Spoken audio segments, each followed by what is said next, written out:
Chapter 887. It's finally over. Hafra forcefully wiped off the sweat on his forehead and let out a long sigh. Turning to look at Nasuz on the side, he found that he was already lying on the ground, leaning against the wall of the store. He looked like a dead pig, not moving at all. "Hey, Nasuz, you are a young man, how can you be this useless? Quickly get up." Hafra couldn't help reprimanding him. Nasuz weakly looked up at Hafra and said in an aggrieved voice, "Dear uncle, I've been running around the entire morning and didn't have any time to rest at all. Can't you just let me rest a bit? I don't have any strength at all right now." Hafra wanted to scold him again, but he was stopped by Prado, who came over from the side. "All right, third brother, let him rest. He's really exhausted today." Prado also took a breath after saying this. He shook his head and said, "Not to mention him doing physical work, I'm already dizzy from just calculating the accounts. I wish I could find 2 people to take over my work. Really, Hafra, I only needed to calculate the accounts in a single morning, and it's already comparable to half a year's worth of accounts from before. Of course, today's business is too good." Hafra laughed before moving to Prado's side and asking in a low voice, "How is it? Is it done?"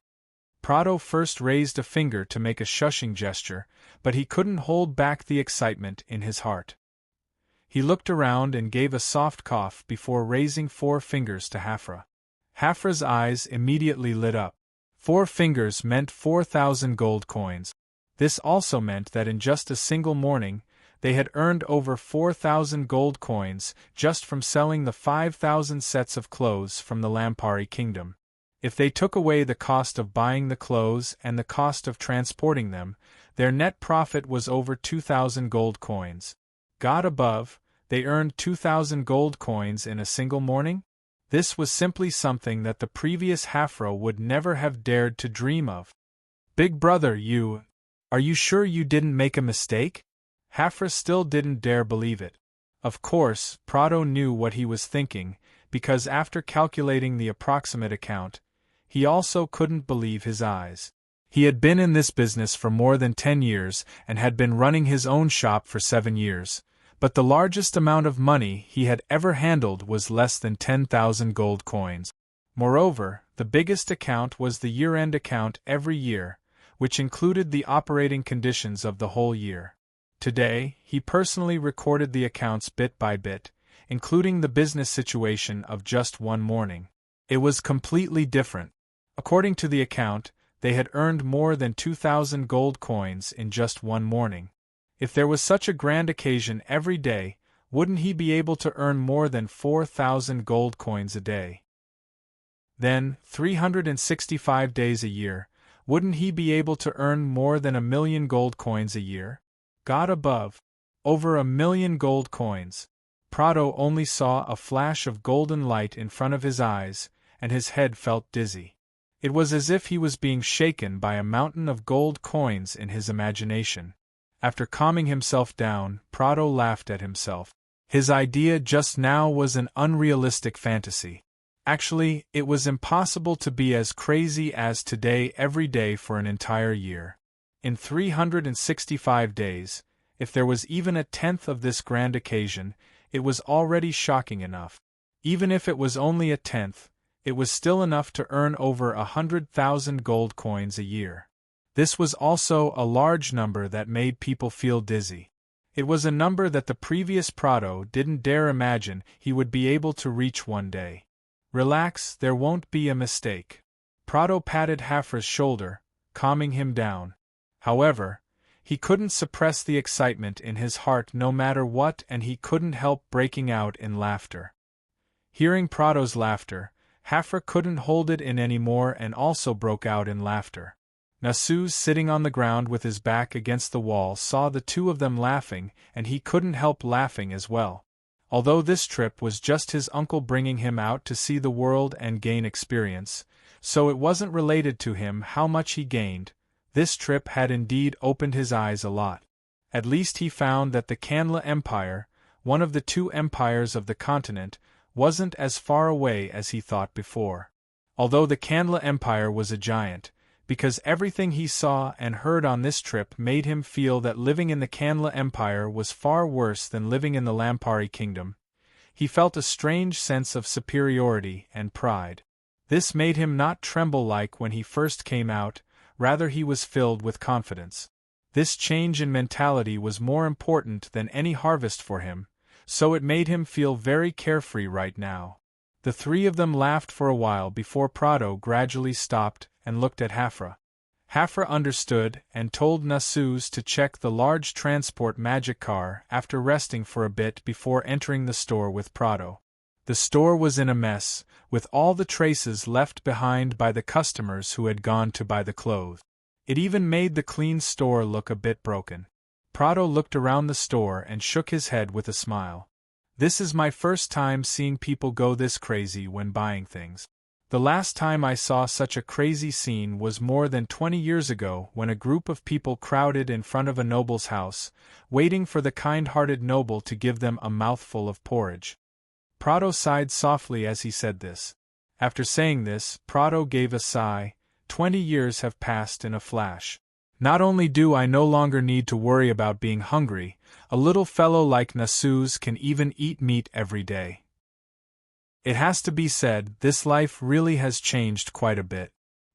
Hearing Prado's sigh, Hafra was silent for a bit before saying with a serious look, "Big brother, although you've left home for 20 years, you are still my big brother.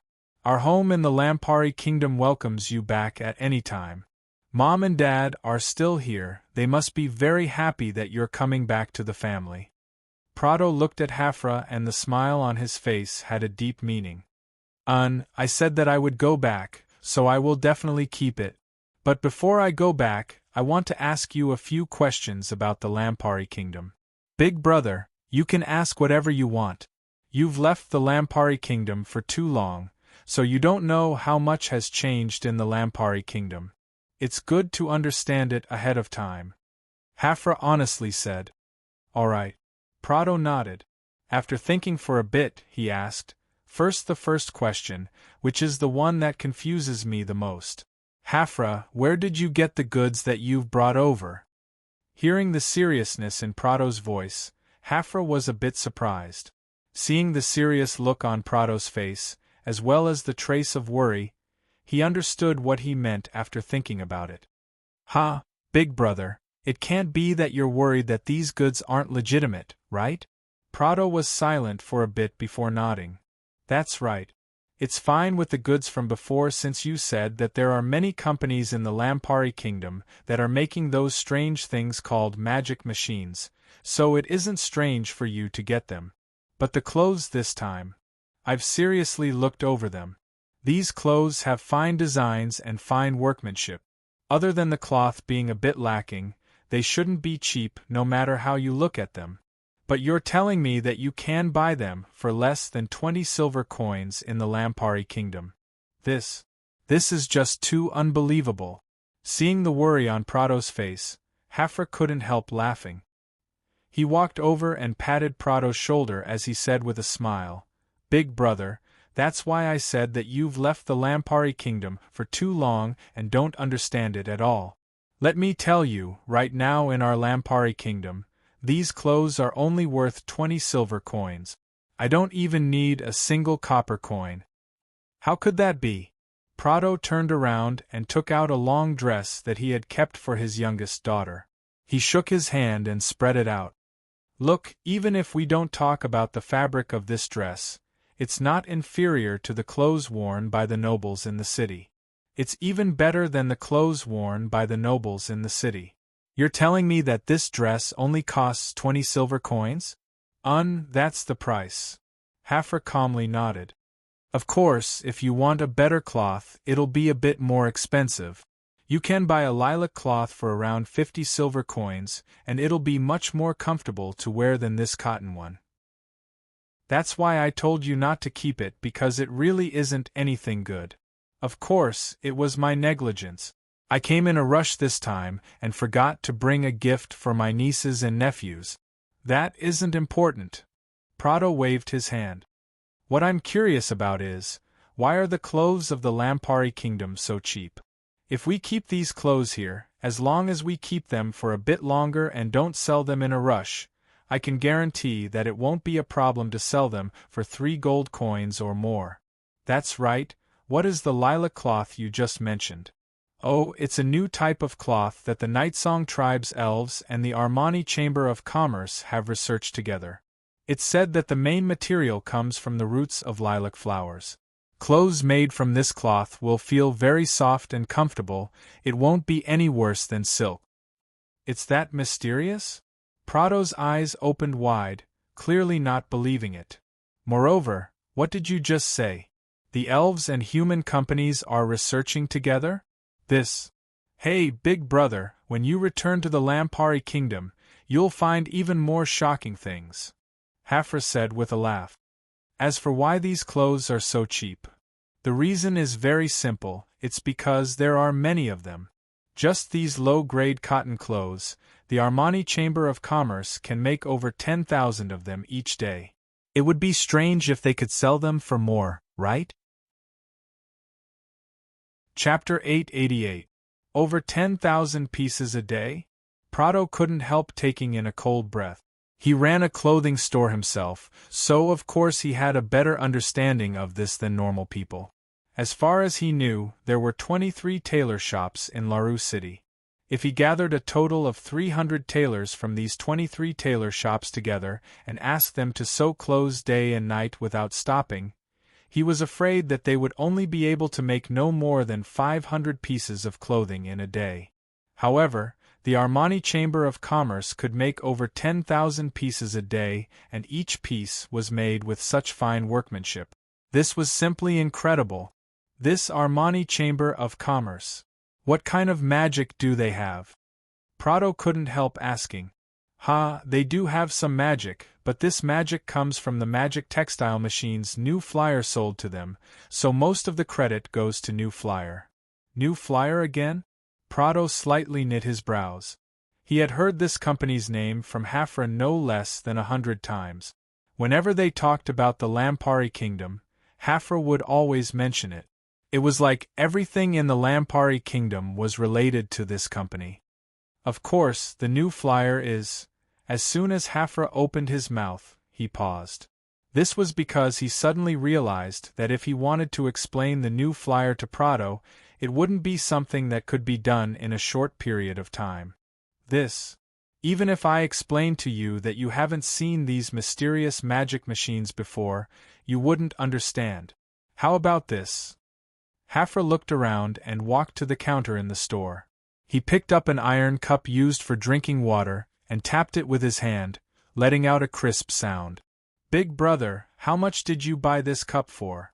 Isn't it pretty much finished? Prado looked at him with a strange gaze and then looked at the cup in his hand. He revealed an embarrassed smile and said, I've already bought this cup for 5-6 years. I couldn't bear to throw it away and the paint on it has already dried. I was thinking about when I should repaint it to keep using. You still need to repaint it? Hafra gave a laugh. Big brother, it's not that I want to criticize you, but you're still using this kind of rusty cup, it's just too backward. In the Lampari Kingdom, the cups we use are either glass or porcelain. Even if it was an iron cup, it should at least be made of stainless steel. There was no need to worry about it rusting. Or you can just use an alloy cup or a plastic cup. That way, you don't have to worry about rusting or painting. Wait, what did you just say? Prado was confused. I can understand glass cups and porcelain cups, but what are these stainless steel cups, alloy cups, and plastic cups? What are they? Hey, big brother, what would you think if I told you that all these things you don't understand were made by New Flyer? Prado's eyes widened. It can't be.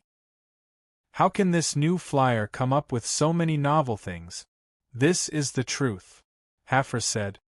It's not an exaggeration to say that the great changes in the Lampari Kingdom over the past few years were brought about by the New Flyer. So a normal person like me from the Lampari Kingdom is grateful to the New Flyer from the bottom of my heart. If it wasn't for them, not only would we not be able to live comfortably, we wouldn't even be able to eat our fill like before, not to mention eating meat every day. Seeing that Hafra didn't look like he was joking at all, Prado couldn't help saying in an emotional voice, "If this new flyer is really as good as you say, then it really does make one sigh in praise." Hafra turned to look outside the store and reached out to grab Prado's shoulder. He said with a smile, "All right, big brother, the matter of the new flyer isn't something that can be explained in a short amount of time. It's almost noon, so how about we pack up and go eat lunch first? We can talk while eating?" Hafra suggested. Prado looked at the sky outside the store and found that it was indeed noon, so he nodded. "All right, let's call Nasuz along." The two of them walked out of the shop together, but before they could walk out of the door, a few fully armed soldiers suddenly rushed in. The two of them were stunned. Prado took a look and realized that these soldiers were all wearing the uniform of the city lord's mansion's guards. He asked in puzzlement, "Sirs, what business do you have here?" The leading soldier, who looked like a captain, glanced at the two of them before his gaze finally landed on Prado. "That is the owner of this store, Prado?" Prado was even more surprised. "It's me." "Sirs, are you looking for me for something?" "It's not me looking for you, it's the Lord City Lord looking for you. Quickly come with us, the Lord City Lord wants to see you." "Lord City Lord?" Prado called out in surprise. He turned to look at Hafra, both of them looking at each other with a confused expression. The aloof Lord City Lord, why did he suddenly find a small merchant like Prado? ##### In LaRue City's City Lord's manor, Duchess Windsor and Count Nazaps were sitting across from each other. The atmosphere in the room was a bit silent. Duchess Windsor sipped her tea with a calm expression. Count Nazaps had his head slightly lowered, looking a bit hesitant and even a bit conflicted. After a while, Count Nazaps looked up at Duchess Windsor and narrowed his eyes as he gave a bitter laugh in his heart. Duchess Windsor personally came, it wasn't just to relax. But Count Nazaps never would have thought that she would throw such a large problem at him this time, one that he couldn't resist at all. Duchess Windsor didn't talk to him for long, but she used a rather obscure method to clearly express her, or rather the meaning of Duke Windsor that she represented. Duke Windsor was very opposed to the trade agreement between the Empire and the Lampari Kingdom. When the Parliament was voting, he had expressed his opposition in front of everyone. However, this decision was passed by the Parliament in the end and was carried out. According to normal results, since the Parliament made the final decision, everyone in the Empire should follow it. But the Kanla Empire was just too big, so it was impossible for everyone to have the same idea. This time, Duke Windsor had a completely different idea. His opposition in the Parliament was ineffective, but that didn't mean that he didn't have other ways to oppose it. The method he chose this time was very intense. Duke Windsor actually decided to ban all goods from the Lampari Kingdom from entering the southern province. This meant that even if the Parliament passed the trade agreement with the Lampari Kingdom, the southern province would still refuse to follow it. Of course, doing this on the surface was no different from going against the Parliament, so Duke Windsor wouldn't do something this stupid. Therefore, he only wanted to make an announcement to the city lords of the various cities in the southern province so that they could cooperate. LaRue City was Duchess Windsor's second stop, so she only made this announcement. As for how to judge, it would be left to Count Nazap. However, this decision was very hard for Count Nazap. If he followed the Lord Duke's decision, he would be accused of refusing to follow the Parliament's decision. And if he didn't follow it, Duke Windsor had been the governor of the southern province for 17 years, and the Windsor family had deep roots in this land. Even the royal family had scruples about them, so it could be seen how strong they were. Comparatively speaking, Count Nazaps was a normal city lord without much foundation. If he dared go against Duke Windsor's decision, perhaps he would be kicked out of his city lord position the next day. Count Nazaps, whenever the Duke mentions you in private, he always praises you. He says that you are one of the few nobles in the southern province who understands matters and has foresight. The Duke values you this much, you can't disappoint him. Duchess Windsor suddenly said in a soft voice. Seeing the sharp look in Duchess Windsor's eyes, Count Nazaps gave a sigh in his heart. He revealed a very sincere smile as he nodded to Duchess Windsor. Many thanks for the Lord Duke's praise. I ask the Madam to tell the Lord Duke that I will always support the Lord Duke. Hearing this, Duchess Windsor finally revealed a real smile as she said with a nod, All right, I think that the Duke will be very happy to hear your answer. Count Nazaps had the same smile as he nodded, but he couldn't help giving a bitter laugh in his heart. He had already missed a chance. If he had to follow Duke Windsor's decision in the end, he shouldn't have hesitated before. Because this hesitation would leave a bad impression in Duke Windsor's heart, which would affect his future prospects in the southern province. Since he had already decided to follow Duke Windsor's decision, it meant that his evaluation in the Empire's parliament would be affected. Instead of pleasing neither side, it was better to make a decision from the beginning. Just as he was reflecting on his mistake, he suddenly heard a series of footsteps outside the room that were obviously deliberately heavier. Count Nazaps looked up at Duchess Windsor with a questioning look. Let him come in. Duchess Windsor gave a slow nod. Only then did Count Nazaps clap his hands in acknowledgement. After a while, the manager of the City Lord Manor, Thorpe, came in with a slight bow. After giving a bow to the two of them, he said, Duchess, the boss of the clothing store is here. Do you want to see him now? Duchess Windsor stood up and revealed a happy smile. Let's go, I'm really curious about him. Chapter 889. Hafra turned to look at the sky outside the shop, and a worried look appeared on his face. Prado had been summoned by the Lord City Lord when it was close to lunch, and it was close to 2 in the afternoon, but he still hadn't come back, which really was strange. Properly speaking, even if the Lord City Lord had specially invited Prado to stay for lunch, he should have come back after lunch. It wasn't possible that the Lord City Lord liked him and wanted him to stay for dinner, right? Uncle, what are we going to do now? Nasuz on the side gave a bored yawn as he asked Hafra this. Hafra looked at him and waved his hand. Don't stand guard here, go out and check the magic car. If everything goes well, we'll be leaving tomorrow or the day after tomorrow. We can't let anything happen to the magic car. Nasuz curled his lips. What is there to check? The new flyers things have always been good, there won't be any problems. Just go if I tell you to. Hafra glared at him. Nasuz could only helplessly mutter this before getting up to head out. When he came to the door, several tall figures suddenly came in from outside and completely blocked the door. Nasuz was startled. He focused his eyes and found that these people who had suddenly appeared were all wearing the City Defense Army's uniform and armor. He couldn't help but be shocked. Then he was surprised to find that he recognized the city guard in front. It was Captain Wayne who had been in charge of guarding the gate when they entered the city 2 days ago. Captain Wayne's eyes swept over Zeus' face before falling onto Hafra, who had just stood up. After looking at Hafra, he nodded and waved his hand, shouting in a low voice, It's them, grab them. The city guards behind him immediately rushed out like wolves and tigers, firmly grabbing the two of them. Hey, what are you doing? Did we do something wrong? What right do you have to arrest us? Nasuz immediately shouted and struggled with all his might. However, he was just a youth who hadn't reached adulthood yet. How could he beat 2 trained city guards? He could only shout out a few words and had no use at all. Although Hafra was also shocked, he was more knowledgeable and was much calmer than Nasuz. Seeing Captain Wayne in the lead, he gave Captain Wayne a questioning look. Captain Wayne looked over and looked into Hafra's eyes before slightly shaking his head.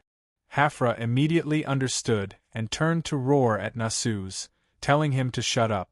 Captain Wayne waved his hand again, and several city guards escorted the two of them out. Under the escort of the City Defense Army, they boarded 2 carriages and arrived at the City Defense Army station in the south of the city. Then, the city guards in charge of escorting the two of them into the same prison cell.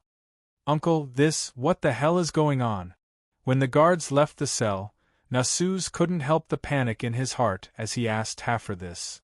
Calm down. Hafra patted Nasuz's shoulder. He took out a piece of sesame seed cake he had hidden from lunch and handed it over. Eat something first and calm down a bit. Nasuz looked at the sesame seed cake Hafra handed over in a daze. He was thinking, you want me to eat something at this time? How could I possibly eat something like this? Remember, you have to be calm no matter what happens. Then remember one more thing, no matter what happens, you have to take care of your stomach first. Only with physical strength can you make sure you can react when necessary. Do you understand? Seeing the serious expression on Hafra's face, Nasuz nodded like he didn't really understand. After thinking about it, he reached out to take the sesame seed cake and broke it in half for Hafra. Then he bit into the other half and began to chew while falling into thought. Seeing Nasuz gradually calm down, Hafra looked at the sesame seed cake in his hand and gave a nod of praise. This nephew being able to listen to him and being able to calm down in this kind of situation, even remembering to give him half of the sesame seed cake, he was very satisfied. If he could turn danger into safety this time, he could train him as his successor in the future. After pausing, Hafra put the other half of the sesame seed cake in his mouth. After taking a bite, he began to think while chewing. Although Captain Wayne didn't give him much hints, he could read many meanings from them.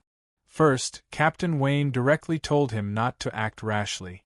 It was clear that today's matter was too big and he had to be careful. Second, this reaction made Hafra feel much more at ease, because this meant that the problem they encountered wouldn't have any serious consequences and there should still be room to save them. Otherwise, Captain Wayne's expression would have been even more serious. Finally, since Captain Wayne was willing to give him a hint, it meant that he was willing to help.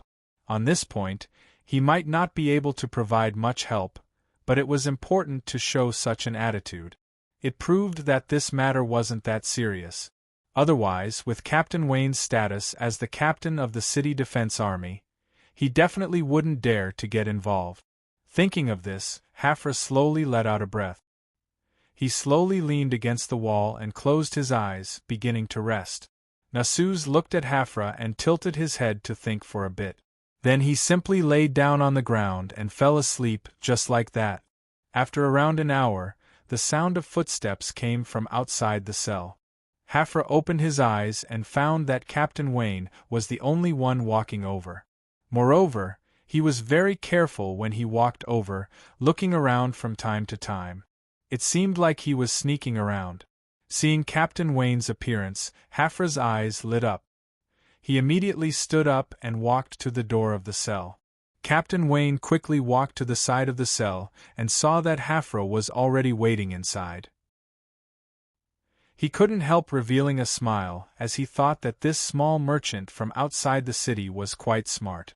Captain Wayne, Hafra had just said these 3 words when Captain Wayne put his finger on his lips and made a shushing gesture. Hafra immediately closed his mouth and looked at Captain Wayne.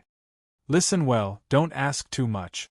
Captain Wayne came closer and lowered his voice.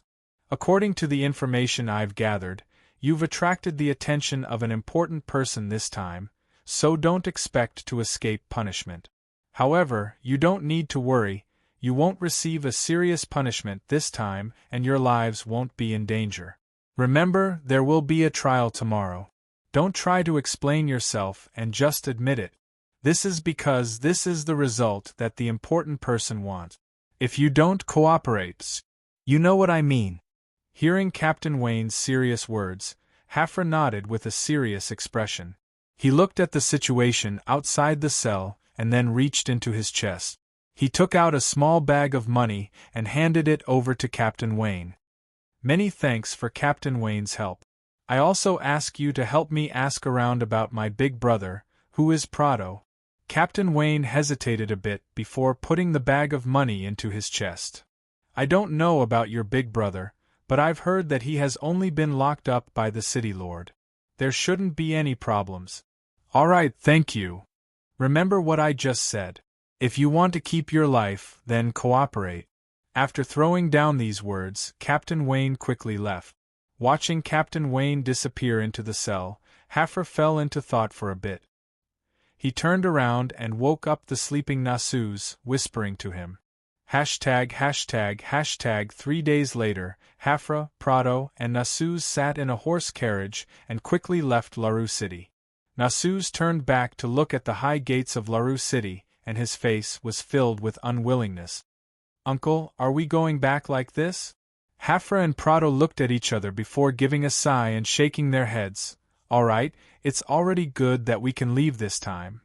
But not only did they confiscate all the money we earned from selling clothes, they also confiscated our magic cars.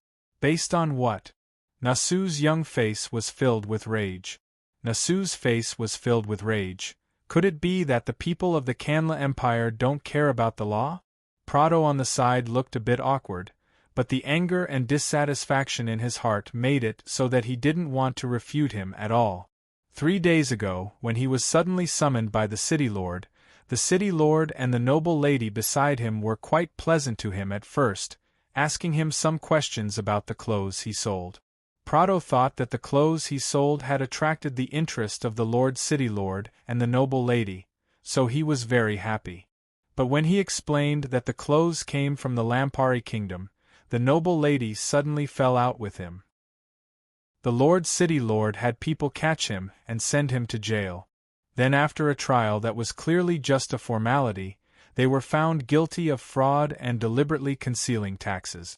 In the end, not only was all the income from selling the goods confiscated, even the large transport magic cars that Hafra and Nasuz drove to transport the goods were confiscated. Prado's shop in Larue City was sealed because of these 2 crimes, and Prado lost his qualifications to do business. Calculating it all, their direct economic losses this time were over 5,000 gold coins. Adding in the loss of Prado's shop and his qualifications to do business, it was even worse. Prado had worked hard in Larue City for over 10 years, but now he had lost everything in a single night. It could be imagined how big of a blow it was to him. It was a good thing that Hafra, who had also been locked up for 3 days, had comforted him. Hafra said that Prado could go back to the Lampari kingdom with him. Although losing several thousand gold coins this time was a serious blow to Hafra, with the foundation he had built in the Lampari kingdom over the years, he could still keep going after going back. Moreover, this was a big blow to them, but Hafra and Prado were certain that the Lampari kingdom had large amounts of cheap goods that could be sold for a good price in the Kanla Empire. Moreover, they didn't need to worry about sales. This was a very promising and wide market. As long as they grasped it well, they could easily earn back a few thousand gold coins. The only problem was why Larue City was targeting them this time. If this was just Larue City's reaction and was a special case, there wasn't a problem. But if this matter reflected the will of the entire Kanla Empire, that was a very serious problem. Chapter 890. Facts proved that Hafra's group of 3's encounter in Larue City wasn't a special case.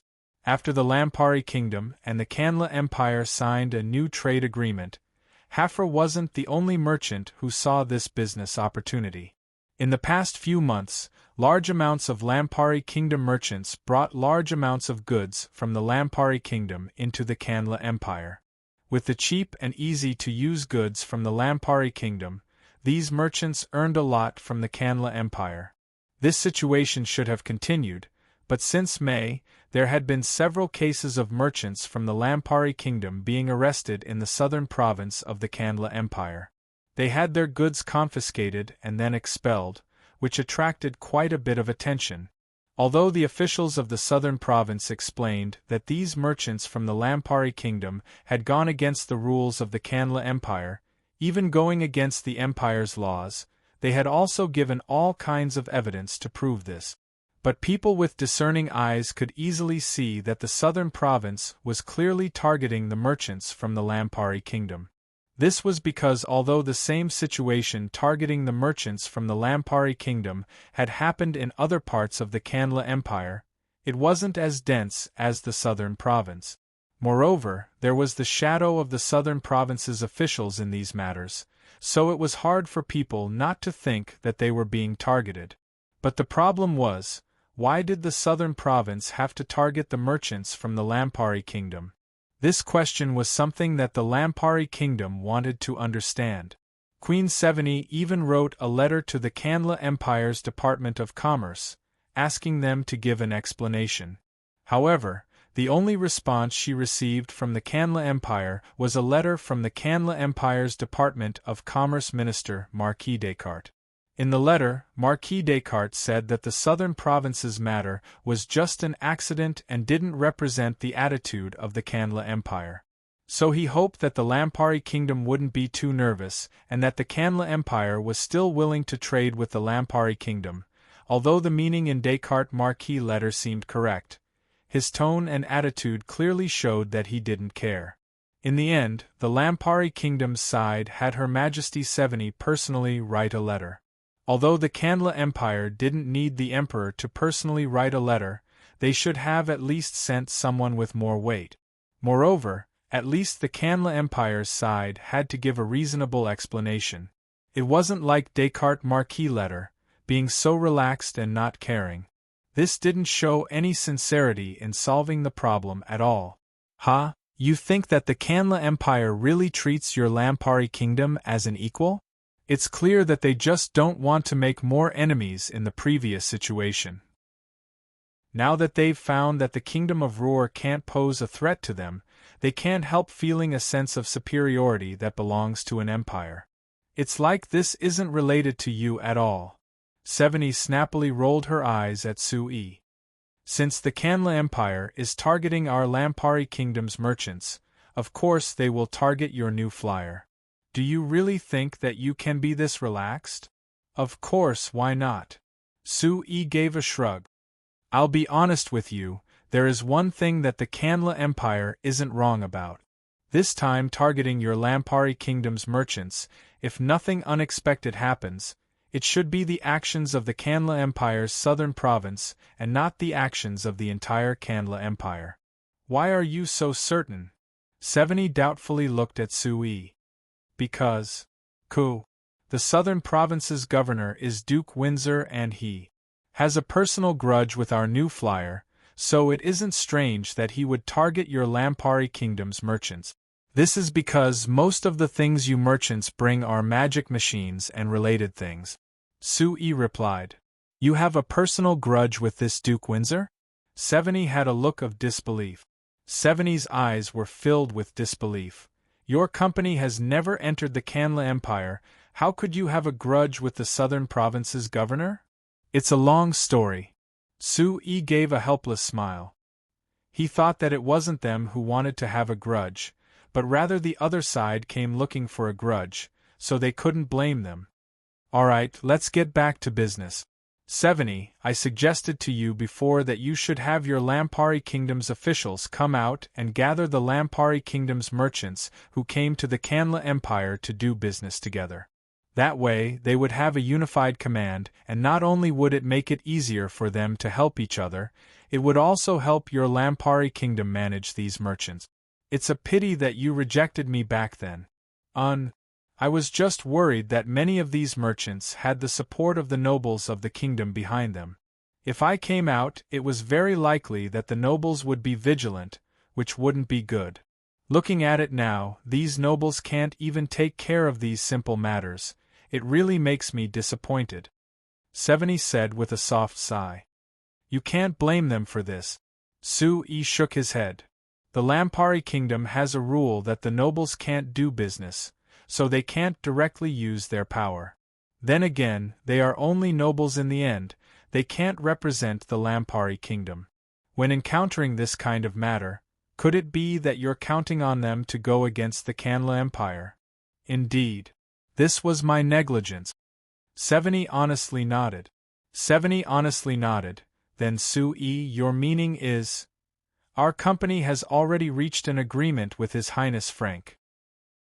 We're prepared to enter the Kanla Empire next month and open a magic car factory on His Highness Frank's territory. I want to follow the pattern of the Marquis of Southgard's territory and invite the large companies of the Lampari Kingdom to invest in a factory with our company," Sui said with a serious look. "But those that can go with our company can only be the companies recognized by the Lampari Kingdom." Seveni's expression changed as a gentle look appeared in her eyes as she looked at Sui. "Sui, thank you for helping me.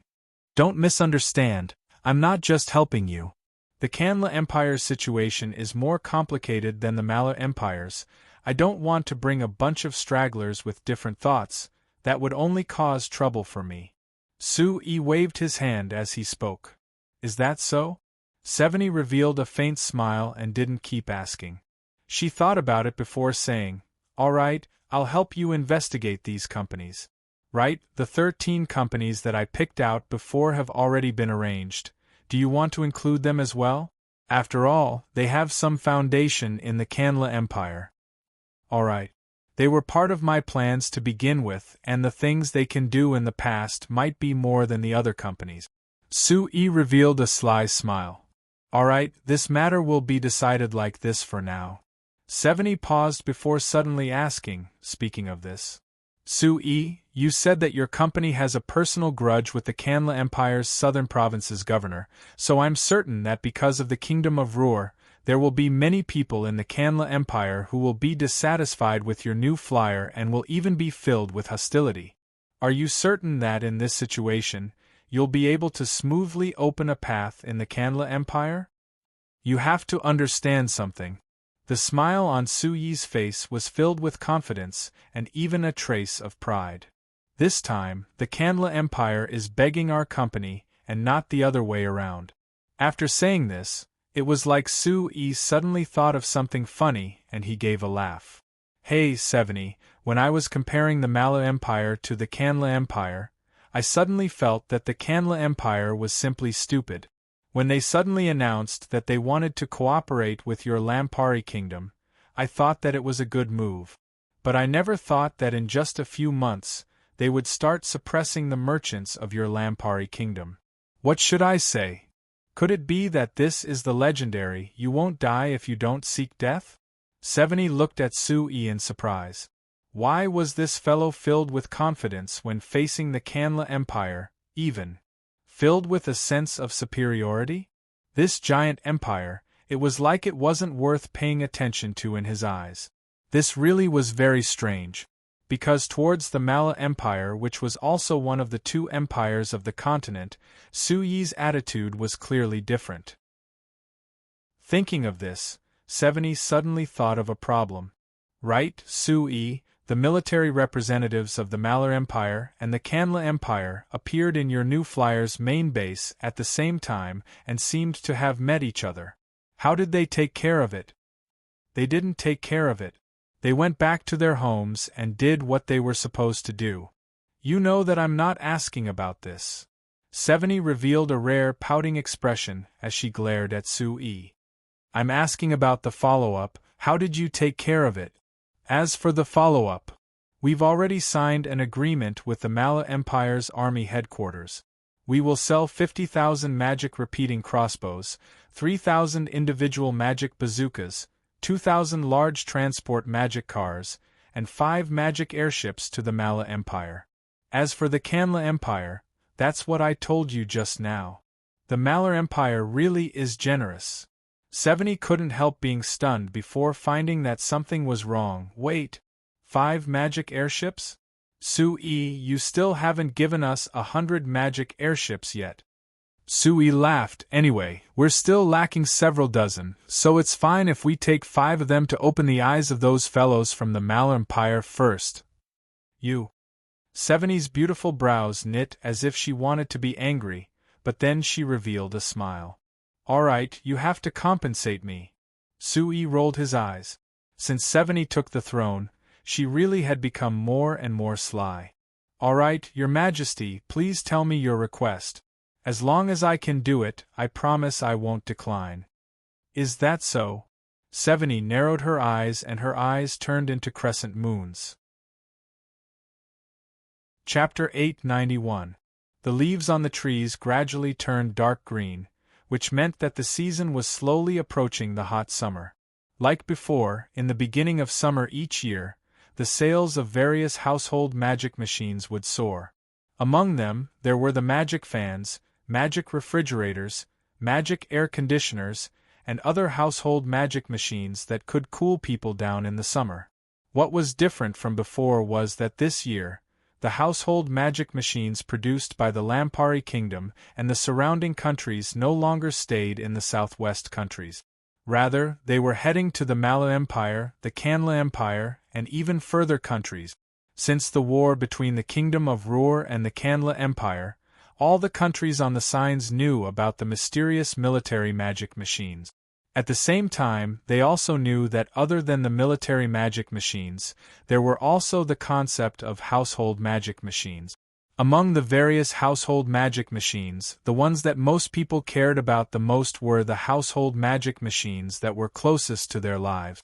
So when the Kanla Empire and the Lampari Kingdom signed a trade agreement, opening the market to the Lampari Kingdom, there was nothing that could stop these household magic machines from entering this giant empire. As for the Malar Empire, they didn't stop them at all.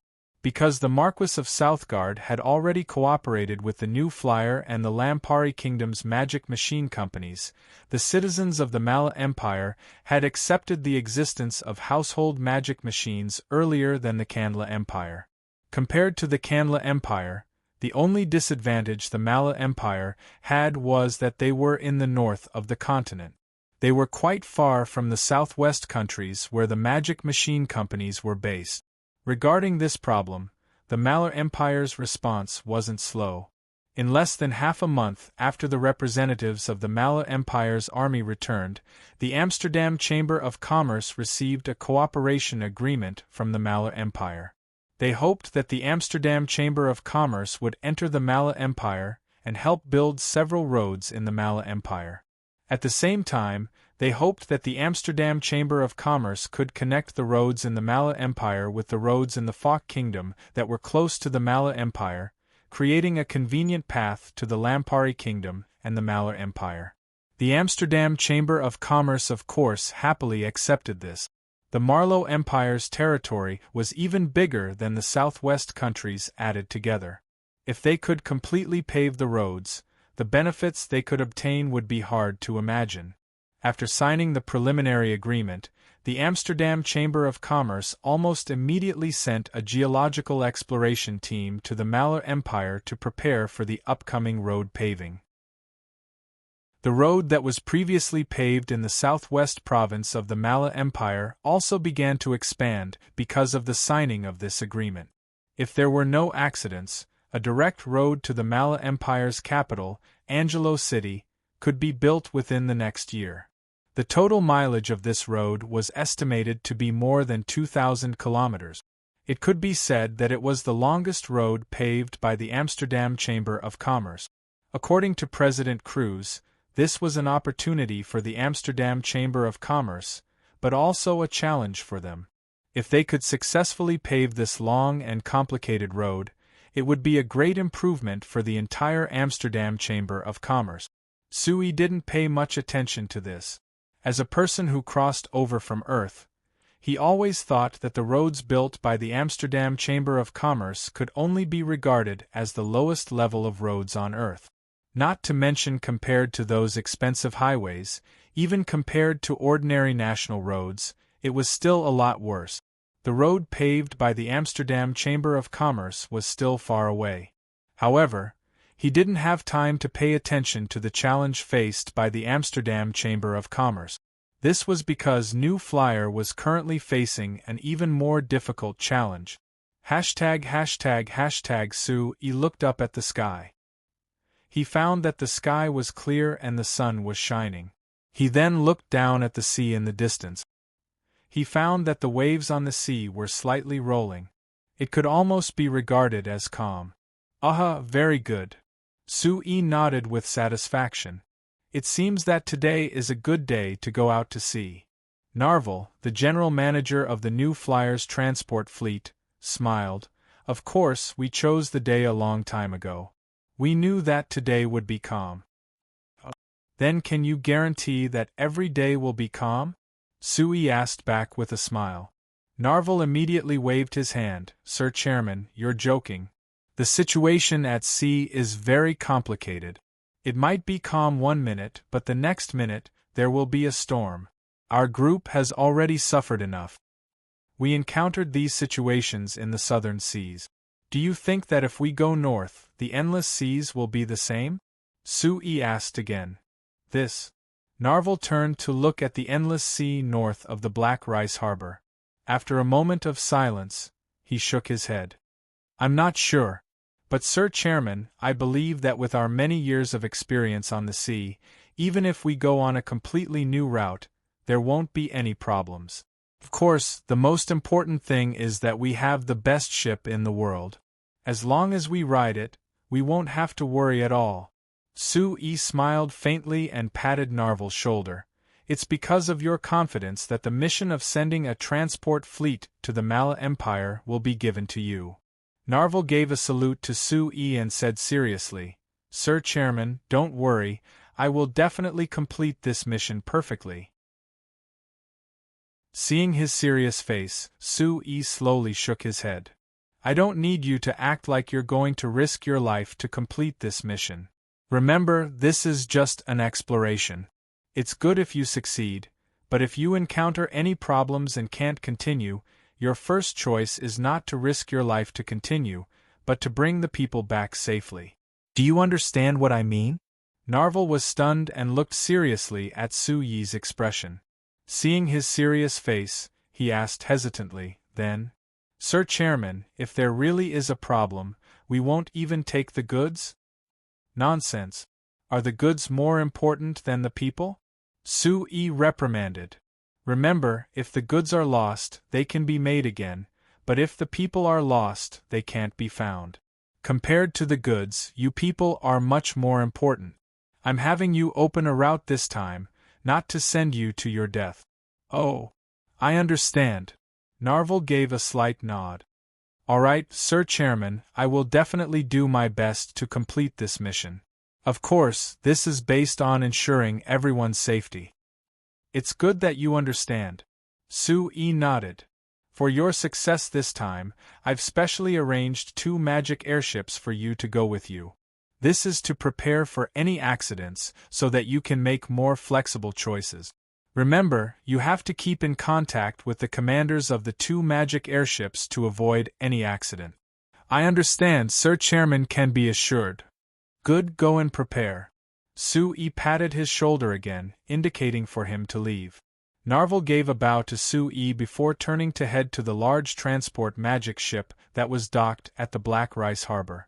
There were a total of 3 large transport magic ships, 10 magic guard ships, and 2 magic airships docked at the Black Rice Harbor.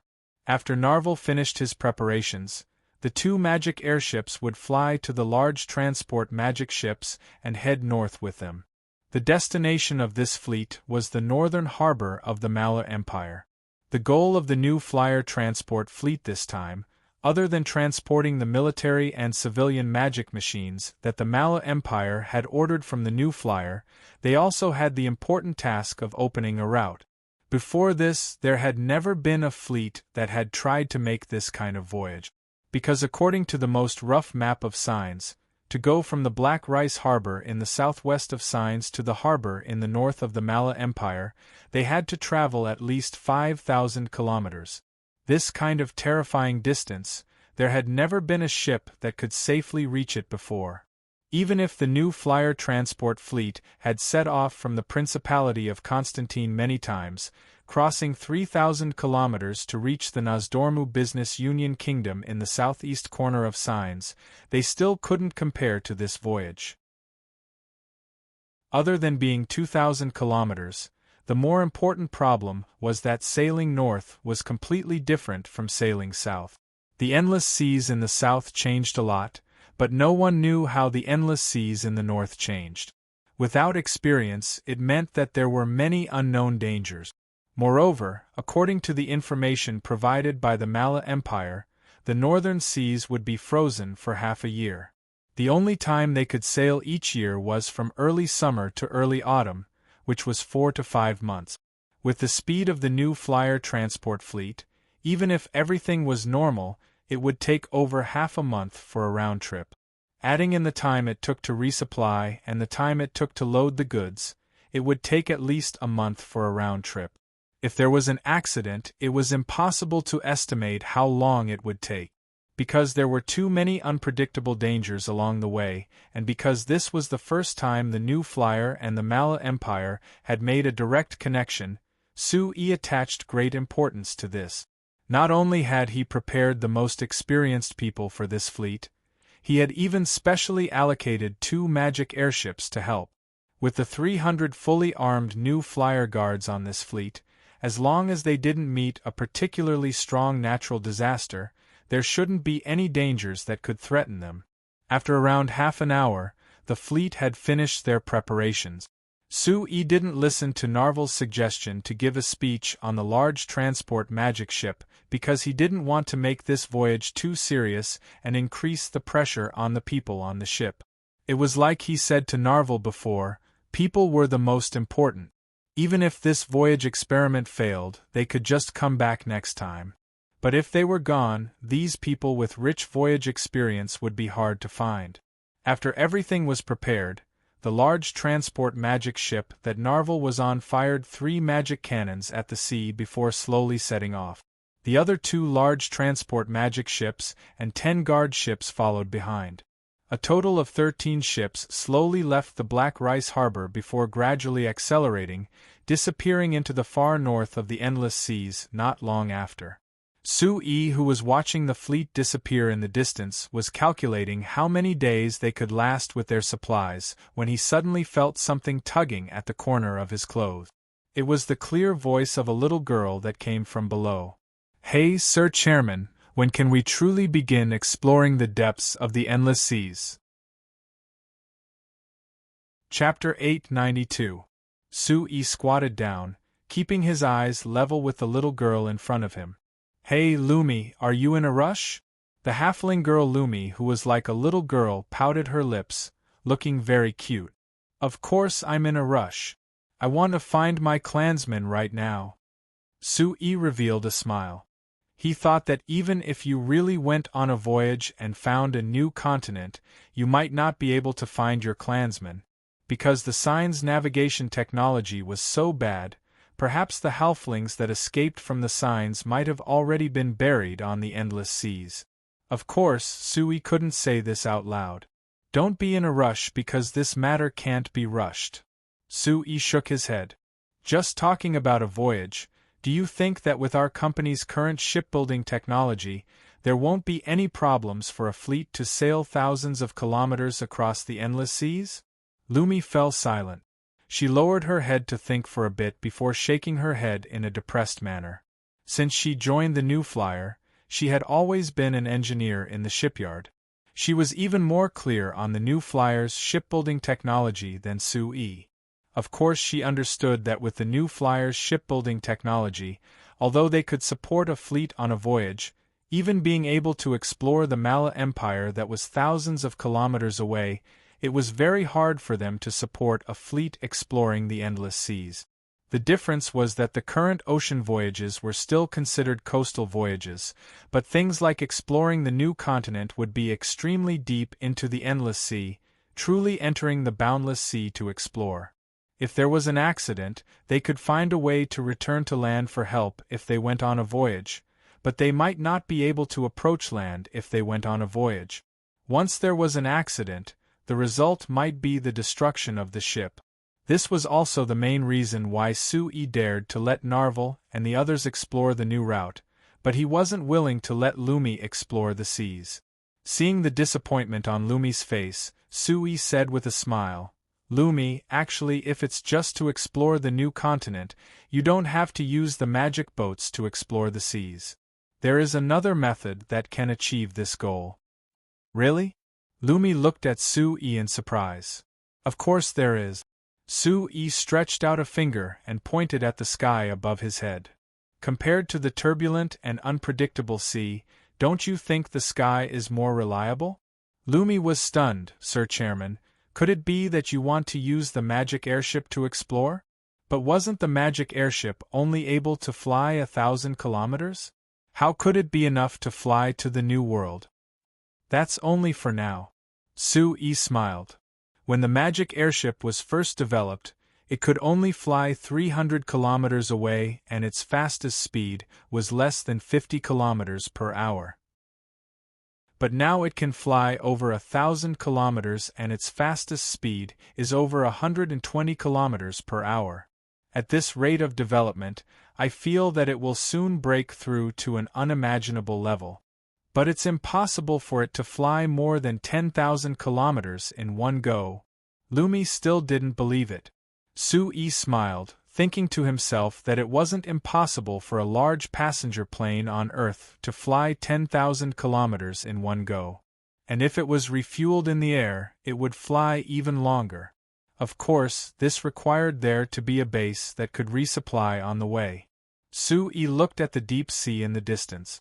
He thought that if he could build countless bases on the endless seas like on Earth, not to mention flying 10,000 kilometers away, he could even cover every part of the planet in theory. In this aspect, the new flyer had already started working on this. Because the Sac Kingdom had blocked the new flight commerce main base on the sea, Sue-Yi had strengthened the defenses in this area. He began setting up bases on the various islands on the coast of the Principality of Constantine. After several years of development, the new flyer had already controlled all the islands that were over 500 kilometers away from the new flight commerce main base.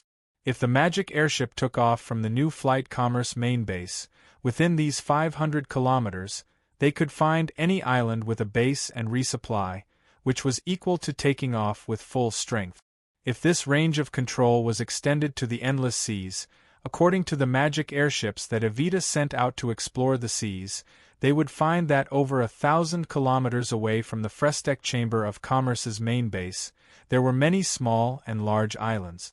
There were even some large islands that had humans living on them. As long as they controlled these islands, naturally they could send the new flyer's tentacles deep into the endless seas. If they kept expanding bit by bit, it wasn't impossible for them to cover the entire endless seas.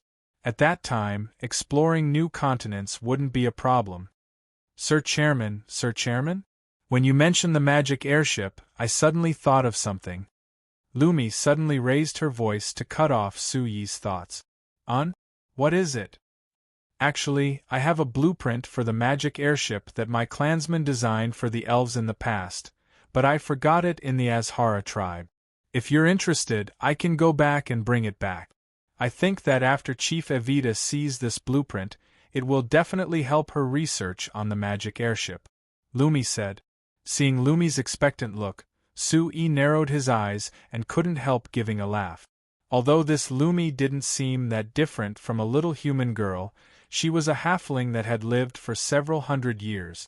She wasn't a real little girl that didn't care about the world. She had never mentioned that she had the blueprint for the magic airship before, but now she took the initiative to mention it. It was probably because he told her that she could use the magic airship to explore new continents, so she decided to do this because she saw hope in finding her clansmen. Otherwise, she would have kept hiding it. This Lumi, just how many things is she hiding? Sue-Yi couldn't help thinking. But after thinking about it, Sue-Yi felt that this wasn't that important. If it was said that he was interested in the legendary invincible magic airships of the elves before, now that the new flyer's magic machine research was progressing by leaps and bounds, he didn't need to be in awe of the so-called magic machines of the signs that had been around for thousands of years. The magic airships that the halflings designed for the elves were said to be invincible, but it was very expensive to build, and it wasn't very practical. Moreover, according to the legends, the main use of the magic airships was in their incomparably strong attack power. If Sue-Yi's guesses weren't wrong, the magic airships should have powerful attack spells attached to them. Then they would rely on the powerful magic of the elves to display an incomparably strong might that was close to being invincible. This was completely different from the design direction that Sue-Yi had for the magic airships and the military magic machines, so there wasn't much value in using it as a reference. Of course, he didn't reject her.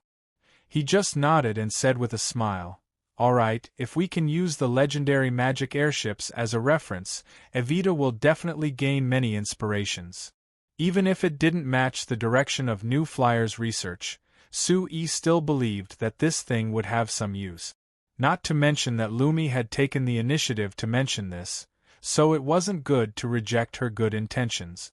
Seeing that Sue wasn't that enthusiastic, Lumi was a bit disappointed. She gave an "oh" sound and nodded to show that she understood. After chatting with Lumi for a bit, Lumi and the other people from New Flyer, who came to send off Narvel's transport fleet, took the magic airship back to the Principality of Constantine. Sue drove his magic sedan and left the Black Rice Harbor. After heading east into the Black Rice Wasteland, he turned north and reached the border of the Black Rice Wasteland. When a fresh green appeared in his line of sight, Sue knew that he was about to reach his destination. In front of him was the piece of land that the Moon Shadow tribe requested from the Sac Kingdom. This piece of land was bordered by the Endless Sea to the west and the Black Rice Wasteland to the south, which was equal to digging out a piece of land in the southwest corner of the Sac Kingdom. It was between the Sac Kingdom and the Black Rice Wasteland, making it hard for the Sac Kingdom to invade the Black Rice Wasteland and threaten the Principality of Constantine to the south. When the Sac Kingdom gave this piece of land to the Moon Shadow tribe 2 years ago, this place was as desolate as the Black Rice Wasteland.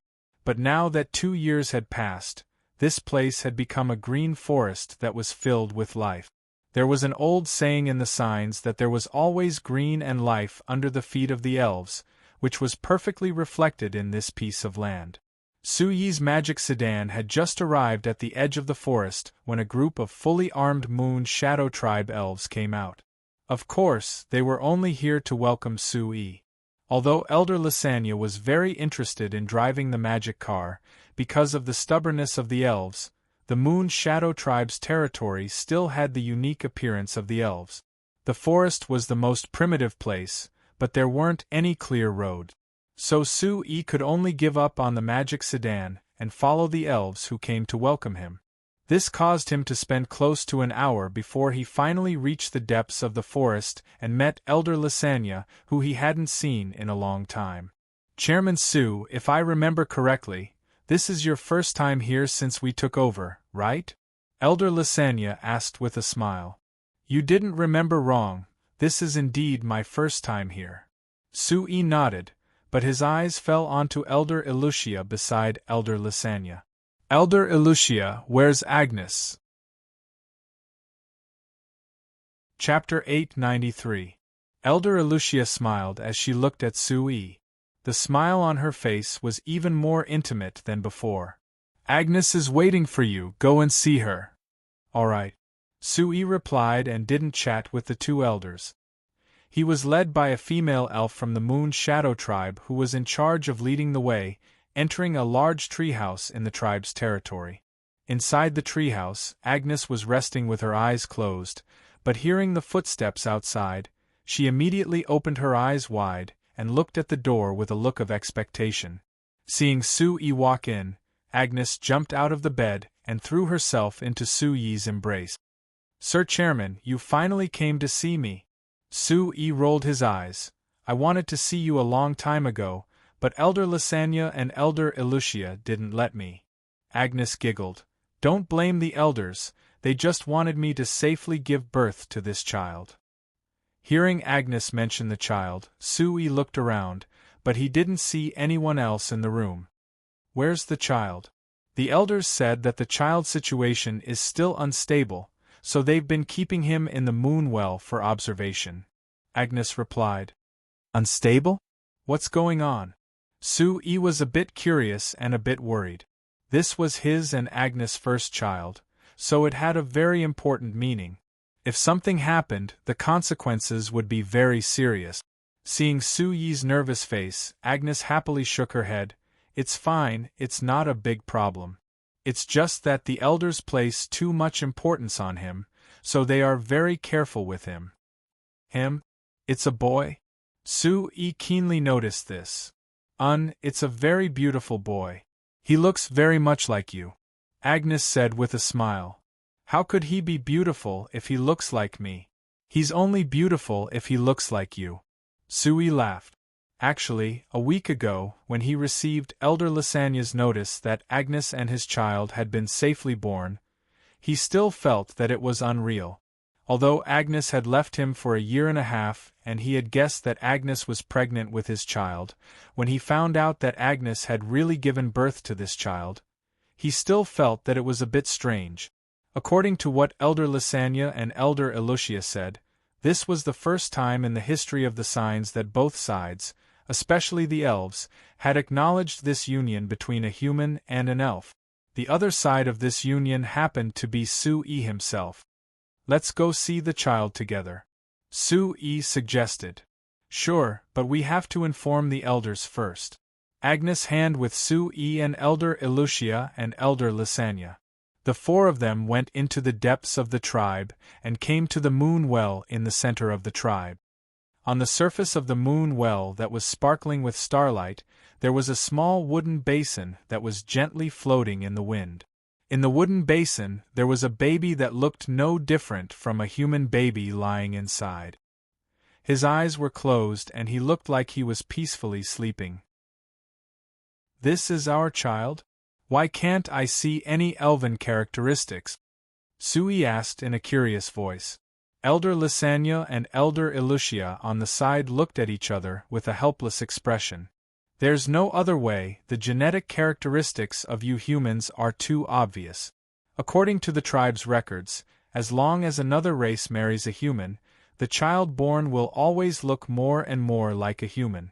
Us elves aren't that different from humans to begin with, so the half-elves left after marrying a human will naturally look more like a human. Of course there are still some differences." Elder Elucia waved her hand and a gentle breeze appeared, blowing the wooden basin in their direction. When the wooden basin floated over, Elder Elucia picked up the baby and raised it in front of Sue. "Look, his ears and eyes still have the clear elven characteristic. If you look carefully, you'll be able to see the difference between him and a human." Sue looked carefully and found that the baby's ears were much sharper than a normal human's.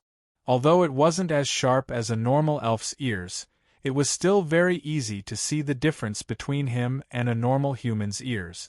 Other than that, his eyes were very bright. His pupils didn't inherit Sue's pure black, but rather a deep blue color. It made people who saw it couldn't help praising it as beautiful. Of course, the most obvious difference was that his pupils weren't round like a normal human's, but rather an oval shape. There were lines around it, clearly different from a human's. Sue turned to seriously look at Agnes, Elder Elucia, and Elder Lasagna beside him. He found that their pupils were also oval, but they were a bit flatter. Looking at it like this, Elder Lasagna's words weren't wrong at all. Compared to the other races of signs, the genes of humans were a bit stronger. If they combined with humans, the genes of the other races would be fused bit by bit until they disappeared. Perhaps this is the reason why signs is still ruled by humans? Sue guessed in his heart. Gidge. The sleeping baby suddenly opened his eyes, but he didn't cry. Instead, he looked at Sue with wide eyes before letting out a crisp laugh. He reached out his little arms to Sue. Sue couldn't help being happy as he reached out to hug him. It seems like he knows who his father is. Our elven children are born with a special ability to sense everything in the nature around them. They can easily sense the aura of the people around them. Perhaps he inherited this and recognized that you have the same aura as him. Elder Lasagna said. Then that really is good. Sue played with the child for a bit before giving him to Agnes to hold. He turned to look at Elder Elucia and Elder Lasagna. The two elders looked at each other before nodding, indicating for Sue to follow. The three of them sat down in a tree house beside the moon well and didn't let the other elves follow them. Chairman Sue, regarding the arrangements for this child, you should already know, right? After the three of them sat down, Elder Lysania spoke. I know, but I don't agree with this arrangement, Sui said in a deep voice. Why? Elder Lysania asked in surprise. Because he is my child, so of course he has to live with me. If I leave him to grow up in your elven tribe, then wouldn't I be too irresponsible as a father? That shouldn't be a problem, Elder Elucia said. Although the child will grow up in our tribe, it won't be far from the new flyer. You can come and see him whenever you want. I don't think it will affect anything.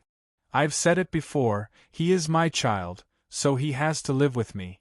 Also, Agnes is my wife, so she should live with me for a long time. Sui paused before continuing. Before you told me that Agnes' body needed to be adjusted and I didn't understand the elves' bodies that well, so I gave her to you. But I never thought that you would make it so that I couldn't see her for a year and a half.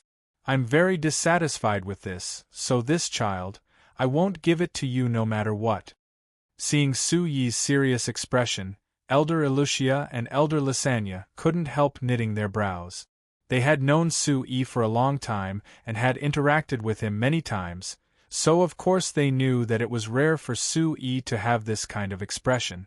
But once he had this kind of expression, it meant that he had already made his decision, and it was hard to change. After a bit of silence, Elder Lysania said in a deep voice, Chairman Su, I think you should know why we made this arrangement. This is a matter that benefits both of us, so why are you being so stubborn? It benefits both sides, but it is bad for the child and bad for Agnes, so I can't accept it. Sui still had a calm expression. Elder Lysania, Elder Elucia, of course I understand your intentions. You just want to use this child to strengthen the relationship between us humans and the elves, making it easier for both sides to cooperate in the future, right? That's right. This child represents the first step for us elves and humans, so we have to attach importance to it. Elder Lysania said with a serious expression. But attaching importance to it doesn't mean that we have to keep him in your elven tribe, right? Sui asked back. Actually, Elder Lysania, you don't have confidence in your elves and you don't have confidence in us humans. Could it be that you haven't noticed that after all these years of contact, at least the elves of your two tribes have already smoothly merged with us humans? Elder Lysania and Elder Elucia looked at each other and fell into silence. After thinking for a bit, they nodded. I have to admit, at least in the Principality of Constantine, the Lampari Kingdom, the Kingdom of Ruhr, and the surrounding countries, the humans and elves have already gotten along very well and there isn't much of a gap between us. Then do you know why? Sui then asked. Why? It should be because they are used to it. This is part of the reason, but it isn't the most important. Sui turned to look at Elder Elucia. Elder Elucia, do you still remember what I said to you at the beginning? I said that we humans are a race that values benefits greatly. As long as the other party can bring us benefits, it doesn't matter what race they are. You did say that. Elder Elucia nodded. You see, the current situation perfectly reflects this point. The most important reason why the humans of these countries can get along well with the elves of your two clans is that you can bring them benefits and benefit. Let's give a simple and direct example, that is fertilizer. Elder Lysania, just by relying on fertilizer, your Moon Shadow tribe is enough to gain a foothold in the human world. Elder Lysania was silent for a moment before nodding. Chairman Su is right. With fertilizer, we can even establish contact with the Mala Empire, Kanla Empire, and even further human countries.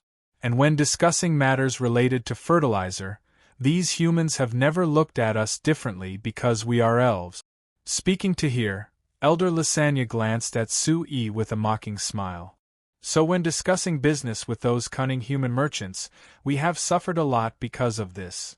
That has nothing to do with me. Sui spread his hands. In short, what I mean is that as long as you elves can show your value, then you don't need to worry about getting along with humans. Even without fertilizer, there is the plastic industry of the Nightsong tribe, as well as the landscaping industry that you are cooperating with the Amsterdam Chamber of Commerce, as well as the natural beauty series that you are cooperating with the New Moon Chamber of Commerce. With these unique things, you don't need to rely on a baby to maintain contact with humans. The two elders were silent for a while before Elder Elucia let out a sigh. Chairman Sue, could it be that you still don't understand? The reason we need this child is purely to maintain a good relationship with you. Chapter 894. If it's this reason, then there's even less need to worry. Sue revealed a faint smile and took out a document from his chest. Elder Lasagna received it in confusion. She opened the document and looked over it with Elder Elucia, letting out a surprised cry at the same time. Chairman Sue, are you serious? Elder Lasagna raised her head and asked Sue in surprise. You're actually willing to transfer a portion of the military magic machine technology to us? Of course I'm serious. Sue nodded. Look, there is my signature at the bottom of this transfer agreement. As long as you sign your names, this agreement will officially take effect. Elder Elucia, Elder Lasagna, look over the agreement. If you're willing to accept it, how about you sign it? Elder Elucia and Elder Lasagna were still in disbelief. They picked up the military magic machine technology transfer agreement and seriously looked over it. After a full half an hour, they finally finished reading it in detail. After thinking for a while, Elder Lasagna cleared her throat and asked, Chairman Sue, this agreement only states that your new flyer will transfer the military magic machine technology to us, but it doesn't state the price we should pay. I'm afraid this isn't right? Because the price I want you to pay isn't suitable to be written in this agreement. Sue revealed a faint smile. Under the surprised gazes of the two elders, he walked out of the treehouse and pulled Agnes, who was holding the child, by the moon well in. Elder Elucia, according to the rules of us humans, when marrying a wife, you have to give some things to the wife's family as a betrothal gift. After Agnes married me, I didn't think of this, and that was my negligence. Now I'll use the things written in the agreement as a betrothal gift. What do you think? Elder Elucia looked at Sue in surprise and then looked at Agnes. Finally she looked down at the agreement in her hand and took a deep breath before saying with a sigh, Chairman Sue, the rules of you humans really make people feel uncomfortable. But, all right, Agnes is already married to you, so she will live and die with you. She is your life partner, so it's normal for you to do anything for her, so I'll accept it. Many thanks for Elder's help. Sue gave Elder Elucia a serious bow. Chairman Sue, could it be that this agreement is only for the Nightsong tribe? Elder Lasagna on the side suddenly asked in a deep voice. Sue smiled and turned to give Elder Lasagna a serious bow. He said in a serious tone, Elder Lasagna, after being together with Twisty for a while, I have deep feelings for her. I hope that I can be with her forever, to be together with her. So I'm asking you to allow her to be with me until the end. Hearing Suyi's words, the three elves in the room were all stunned. Elder Lasagna was stunned for a bit before asking back in disbelief, Chairman Sue, you want Twisty to marry you? I'm very interested in this, Sue said with a nod. This. Elder Lasagna rarely showed a trace of panic, but after calming herself down, she felt very happy. She arranged for Twisty to be by Suyi's side because of this. Alright, I agree. Elder Lasagna was a very straightforward elf who didn't drag things out. Seeing that Suyi's request was to her liking, she immediately agreed. So this agreement can be considered your betrothal gift for Twisty? Elder Lasagna raised the military magic machine technology transfer agreement in her hand. That's right. Elder Lasagna looked at the confused Agnes and couldn't help laughing. She shook her head and said with a sigh, Chairman Sue, you really are willing to pay a price for Agnes. Sue immediately said with a serious face, I just said it, Agnes is my wife and the one she's holding right now is my son, my closest relative. For them, no matter how much I pay, it's worth it. As for Twisty, I really like her and there's no other reason. Is that so? Elder Lasagna looked at Sue with a deep gaze, but she didn't say anything else. Elder Elucia was silent for a bit before pulling Agnes out. It was clear she had something to say to Agnes.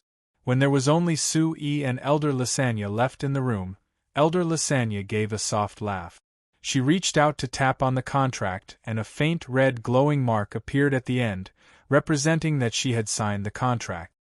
Chairman Sue, you're letting us elves have powerful weapons like the military magic machines. Aren't you worried that other humans will see you as a traitor?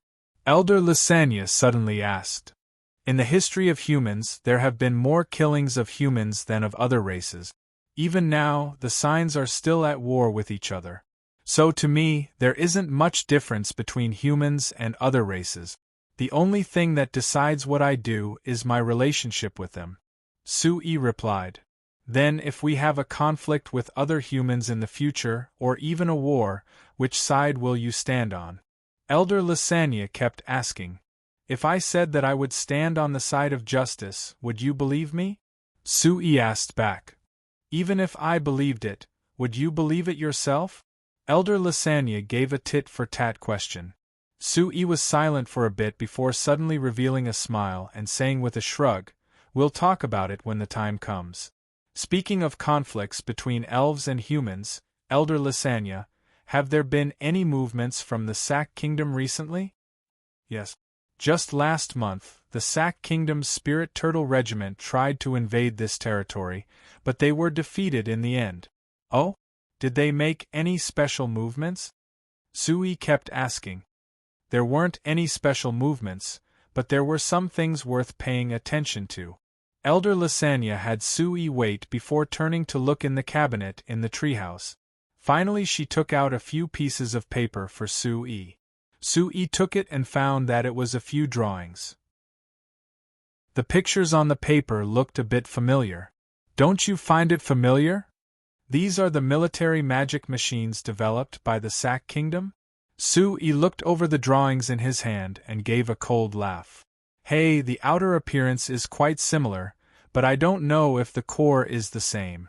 According to the reports from the clansmen who clashed with the Spirit Turtle Regiment, although the military magic machines of the Sac Kingdom can't compare to the military magic machines of your new flyer, they are much stronger than normal weapons. At least they have half the power of your new flyer's military magic machines. Only half? Sue stroked his chin before curling his lips in disdain. To think that I purposely revealed so much confidential information to them. In the end, they could only develop these lousy things. How disappointing. I say. Chairman Sue, I never understood. You clearly found the spies the Sac Kingdom placed in your company, so you could have avoided this situation. Why didn't you do this and deliberately give them some information? If that's the case, why don't you just give us the precious information? Elder Lasagna said with a hint of resentment in her voice. There was a trace of resentment in Elder Song's voice. I was hoping that after the Sac Kingdom received this information, they would work hard to develop something that even our new flyer couldn't develop. But now it seems like they really are lacking. Isn't that certain? Elder Lasagna asked with a strange expression. Elder Song's face was filled with a strange look. Chairman Sue, you've always said to me that creating a complete industrial system requires very complicated steps. To promote the development of any technology, it has to be based on deep research. It can't appear out of thin air. But now you're hoping that the Sac Kingdom can develop something that even your new flyer couldn't develop without any foundation. Isn't this too much of a fool's dream? Sue said with a bitter smile. This is my wishful thinking from a few years ago because I felt that the magic machine industry was a new thing, so there might be many magic that I didn't know existed. So other people might have innovations that we didn't have. But now facts have proven that the basic laws of science are applicable everywhere. Then what do you want to do now? Keep having expectations for the Sac Kingdom? No need. Sue shook his head. My thoughts are different from before. It's not reliable to rely on others, and it's also a kind of lazy thinking. The most reliable thing is to take things one step at a time. So, Elder Lysania, when we go back this time, I'll send 500 guards to help you drive away the Sac Kingdom's Spirit Turtle Regiment. That's great. Elder Lysania immediately smiled happily. Elder Lysania revealed a happy smile. This Spirit Turtle Regiment staying here has a large effect on the plants we plant, which indirectly affects the speed of our fertilizer production. I've already wanted to drive them away. Actually, if you take out the fertilizer as a threat, I think that the Sac Kingdom will obediently withdraw the Spirit Turtle Regiment. Sui said. I don't want to do this. The fertilizer is a normal product of our Moon Shadow tribe. It's not something that can be used to threaten others. Elder Lysania shook her head. Sui couldn't help rolling his eyes. Actually, there were many times when fertilizer was an important commodity to the people, so the threat it brought was even more terrifying than an army. Of course, the premise was that you had to have the strength to defend it. Chapter 895. As the core product of the Moon Shadow tribe, fertilizer was something that could significantly increase the yield of crop. Naturally, it was well received and warmly welcomed by all the countries. For the fertilizer processing factory under the Moon Shadow tribe, what they worried about was not how to sell, but the yield. Every year when the harvest season approached, all the surrounding countries would cast covetous eyes on the fertilizer of the Moon Shadow tribe. They would strive to obtain a larger share to increase the yield of their own country. And this year, in the list of countries that were vying for it, the Colossus Kanla Empire had appeared. Although the Mala Empire had only come into contact with fertilizer last autumn, the data from this year's spring harvest immediately made the nobles of the Mala Empire develop a strong thirst for fertilizer. Seeing that they were about to enter the most important harvest season of autumn, the Lampari Kingdom led the southwest of the signs. Other than actively preparing for the harvest, they were also striving to obtain more fertilizer from the hands of the Moon Shadow tribe. The Kanla Empire also did not let go of this opportunity. With Marquis of Southgard as the representative of some nobles of the Mala Empire, they immediately placed an astonishing order of up to 30,000 tons of fertilizer from the Moon Shadow tribe. This enormous order was comparable to all the orders of the Lampari Kingdom. Although the Moon Shadow tribe had made preparations this year, they could only accept a mere 100,000 tons of fertilizer. Therefore, how to allocate the quota was a difficult problem for the elves. Fortunately, the elves had always been known for their stubbornness. Elder Lysania directly gave the reason that they had agreed on before and gave priority to the supply of fertilizer to the Lampari Kingdom and the Principality of Constantine. As for the other countries, there was a slight decrease compared to previous years.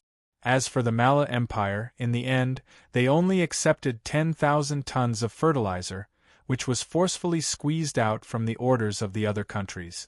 This result undoubtedly caused the Lampari Kingdom and the other countries outside of the Principality of Constantine to be dissatisfied, but because the fertilizer was exclusively supplied by the Moon Shadow tribe, they could do nothing. Of course, they couldn't maintain this state forever. Therefore, Sui pulled strings to build bridges.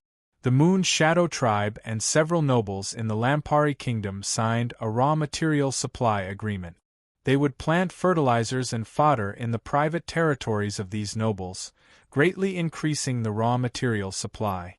At the same time, the Moon Shadow tribe would also build 3 fertilizer factories in the Lampari Kingdom and the Principality of Constantine. According to the estimates, after the 3 fertilizer factories were completed and put into production next year, the Moon Shadow tribe's total fertilizer production would more than double. It would be enough to satisfy the needs of the nearby countries, and at the same time, there would be some surplus for other buyers. However, according to Su Yi's estimation, this was still far from enough. Other things aside, Just the Malar Empire's demand for chemical fertilizers would be enormous. The Malar Empire was twice the size of the southwest countries added together, so their demand for chemical fertilizers would be at least double. Even if the Moon Shadow tribe could barely satisfy the needs of the surrounding countries, it still couldn't satisfy the Mala Empire. Not to mention that the Kandla Empire would have a large demand for chemical fertilizers in the future, as well as the other countries on the continent. Compared to the Moon Shadow tribe's current output, the Sign's demand for chemical fertilizers in the future was like a bottomless pit. As for this problem, Su-Yi didn't have a way to solve it. Although the Moon Shadow tribe was the largest of the 3 elven tribes he met, their total population didn't even surpass 4,000. Even if a fertilizer factory used the automatic production magic machines developed by New Flyer to make the fertilizer, they would need at least 500 people. Even if all the elves in the Moon Shadow tribe were added in, at most they could support 6 fertilizer factories. The annual fertilizer production would barely surpass 500,000 tons, which was far from being enough to satisfy their needs. Of course, it wasn't right to say that there was no way to solve this problem. But the key to this problem that couldn't be solved was that Elder Lysania insisted that the fertilizer factory was controlled by the Moon Shadow tribe's elves, not allowing outsiders to participate. Su-Yi had suggested to Elder Lysania before that they could recruit some human workers to the factory. This would free up the Moon Shadow tribe's elves and let them focus on management, while also expanding the production, but she had rejected him. Elder Lysania's attitude was firm and Su-Yi couldn't persuade her anymore, so he could only let her do as she wished. But Su-Yi believed that as the Moon Shadow tribe's demand for chemical fertilizers kept increasing, Elder Lysania would eventually compromise because of this fact. At the end of the day, even the stubborn and inflexible elves would be tempted by such a huge and tempting profit. A very typical example was the Nightsong tribe. Perhaps it was because they had cooperated with Su-Yi and New Flyer earlier, or perhaps it was because Elder Elucia was also an elf, but she was far more flexible than many elves. Or perhaps it was because the Nightsong tribe's population was far less than the Moon Shadow tribe's, and they had always been facing a very serious survival problem, which caused Elder Elucia to often not adhere to some so-called principles. In short, when the Nightsong tribe encountered a similar development bottleneck, Elder Elucia didn't hesitate and accepted Su-Yi's suggestion to cooperate with humans.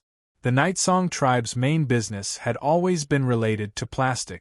At the very beginning, the Nightsong tribe had only picked up a small plastic processing workshop in the falling rainforest that couldn't even be considered a factory. The first time they received an order other than New Flyer, it was an insignificant 200 plastic clothes hangers from an ordinary clothing store. The total amount of the order was a trifling 10 gold coins. And as plastic products continued to become more popular, the Nightsong tribe's plastic processing factory received more and more orders for plastic product. Very quickly, Elder Elucia discovered that the Nightsong tribe's manpower couldn't meet such a huge demand, so she decisively accepted Su-Yi's suggestion and started to set up a Nightsong Chamber of Commerce in the Lampari Kingdom under the name of the Elves. Then, through the name of this official Chamber of Commerce, she recruited humans to work in the Nightsong tribe's plastic processing factory. Although the Lampari Kingdom's situation was turbulent and the Nightsong Chamber of Commerce was affected, they still steadily developed and strengthened. Now, the Nightsong tribe had 7 plastic processing factories in the Lampari Kingdom. Apart from the most important factory managers and treasurers who were elves of the Nightsong tribe, the rest of the employees were all humans. In the Kingdom of Ruhr and the Drake Duchy, the Nightsong tribe also invested and built 3 plastic processing factories. Even in the plastic processing factory in the Drake Duchy, Elder Elucia only sent an elf to manage the finances and left the rest to the human employees. Under this bold strategy, although there were unavoidable cases where the human employees tried to cheat, but overall, the Nightsong tribe's business developed very quickly. Now, just based on the income of the plastic processing factories, the Nightsong tribe earned over 2 million gold coins a year. It even surpassed the annual income of the Moon Shadow tribe. Moreover, other than recruiting human workers, Elder Elucia had sent the female elf Delil to Su Yi's side to learn human business from Su Yi. Now that she had successfully integrated herself into the human merchant circle, she could even do some business on her own. For example, when the new flyer was invited by the Canla Empire's Prince Frank to invest in a magic car factory in the Canla Empire, stopping a group of Lampari Kingdom companies from investing, Su Yi hadn't even contacted Delil before she came to find him. Chairman Su, our Canla Empire's market is very important to our Nightsong Chamber of Commerce. If possible, I hope that I can go to the Canla Empire with you and try to invest in a plastic processing factory in the Canla Empire that belongs to our Nightsong tribe. Delil looked at Su Yi and spoke in a sincere voice. It's good that you have this idea. But Su Yi reached out a finger to point at Delil. For an elf like you to suddenly appear in front of the people of the Canla Empire, don't you think it's too sudden? The people of the Canla Empire aren't like the people of the surrounding countries, they're already used to the appearance of you elves. That won't be a problem. Delil smiled.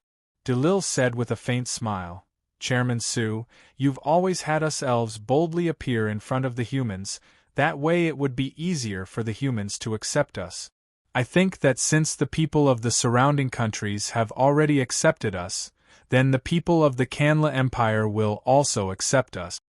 Seeing the confident smile on Delil's face, Su Yi couldn't help but nod in praise. Okay, since you have this confidence, then I can take you with me. But how to convince the people of the Canla Empire to accept you and agree to let your Nightsong tribe invest in a factory is all up to you. Okay, that's not a problem. Seeing the confident and energetic Delil, Su Yi couldn't help but smile. It seemed that the elves of every elf tribe were greatly influenced by the elders of the tribe. Many elves of the Moon Shadow tribe had followed Su Yi for a while, but none of them could learn the self-confidence and spirit that Su Yi valued the most like Delil. Otherwise, with the Moon Shadow tribe having far more people than the Nightsong tribe and having the most powerful fertilizer product, their scale of development would have far surpassed the Nightsong tribe. Chapter 896. A week later, a large motorcade passed the border between the Norton Duchy and the Canla Empire. After driving for 3 hours on the only road in the southwest province of the Canla Empire that had just been completed last month, the motorcade arrived at the capital of the southwest province, which was also where the governor's manor was located, Canberra City. The motorcade didn't enter Canberra City, rather they stopped in an open space outside the city. Although this was the suburbs outside the city walls, Canberra City was a large city like the capital of a province, so it was still very lively. There were many people and the sounds of hawking could be heard, making it seem even more lively than many small cities. Su Yi stopped the magic sedan and came out of the driver's seat. He found that the surrounding people only looked at the motorcade they were in before looking away. They didn't seem very curious and they didn't seem surprised by something new. The people of Canberra City have seen magic cars many times, so they aren't surprised. Chairman Cruz on the side explained. Su Yi explained on the side, actually, it isn't just magic cars. The people here have already seen many household magic machines. You don't need to expect them to be as curious as when they first saw them. No, I didn't expect this. But it's a bit strange. Since the people of the Canla Empire have already seen these household magic machines, why isn't there a high demand for these things? Su Yi said with knit brows. Who told you that their demand isn't high? Chairman Cruz rolled his eyes at Su Yi before pointing to the right. Look at what's there. Su Yi looked in the direction he was pointing and saw a rather large stall on the side. There was a crowd around it and it looked very lively. What is that for? When Su Yi was confused, there was a cheer that came from the crowd. There was a person who tightly held something in his hands as he turned to run, as if he was afraid that someone would steal the thing in his hands. Sui looked at it and found that the treasure-like thing in his chest was an old-fashioned magic fan. He was instantly stunned.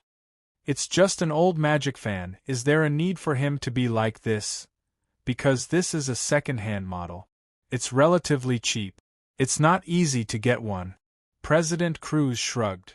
Now that the weather is so hot, this thing is very popular. For a normal person like this, if they had a magic fan, that would be a life-saving thing. Sui frowned, still puzzled. The latest Shinfei brand magic fan only costs 3 gold coins and 50 silver coins. It isn't that expensive. Why would they want to steal an old magic fan that is about to be eliminated? President Cruz glanced at Sui, shook his head, and sighed. Sui, I think you've been separated from the world of ordinary people for too long. You've already forgotten the most important issue. Do you think 3 gold coins and 50 silver coins are a small amount for these ordinary people who can barely afford to eat their fill? Sui was instantly speechless. It wasn't that he had been separated from the world of ordinary people for too long like President Cruz said, rather it was because he no longer had the concept of normal people not being able to afford a magic fan. Whether it was the Principality of Constantine or the Lampari Kingdom, for the citizens of these two countries, as long as they weren't lazy, they could easily find a job that earned at least 10 gold coins a month. For a family of several people, putting aside their basic necessities, there was no pressure in taking out a few silver coins to buy a magic fan. But this was only limited to the Principality of Constantine and the Lampari Kingdom. Because the magic machine industry driven by the new flyer developed the best in these two countries, there were all kinds of magic machine factories in these two countries. There was a large demand for labor, so it was easy for anyone to find a good job. But other than this, even if the Kingdom of Roer and the Drake Duchy developed their magic machine industries, they were still a bit inferior. Compared to them, the Sac Kingdom was even worse. Because their relationship with the Lampari Kingdom and the new flyer was very tense, the magic machine industry in the Sac Kingdom couldn't develop at all. But compared to the Kanla Empire, it was much better. Even if the Kanla Empire was one of the two Signs empires and their overall national strength was second to none, if they were to compare the living conditions of the citizens, it wasn't much better than the Lampari Kingdom of 7-8 years ago. These citizens that lived near the capital of the Kanla Empire's southwest province, Canberra City, were all worried about their livelihood. Of course it was impossible for them to take out a few gold coins to buy a magic fan. Then what is going on with these old magic fans? Although they don't seem like our company's magic fans, they still cost 1 or 2 gold coins, right? Sui asked.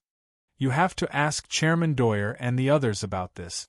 Sui turned his head and looked at Chairman Doyer, who happened to be beside him. Chairman Doyer gave a dry laugh before awkwardly scratching his head and saying, "This. After we came to the Kanla Empire, we found that the people here have never seen household magic machines before. They also think that the newest household magic machines are too expensive, so we just sold them the old household magic machines that have been eliminated before. Since they are very satisfied, I don't think there's a problem with this." Sui immediately understood. After all this time, after the Kanla Empire and the Lampari Kingdom signed the trade agreement, the Lampari Kingdom merchants actually collected the old household magic machines that had been eliminated in the Lampari Kingdom and brought them to the Kanla Empire to sell.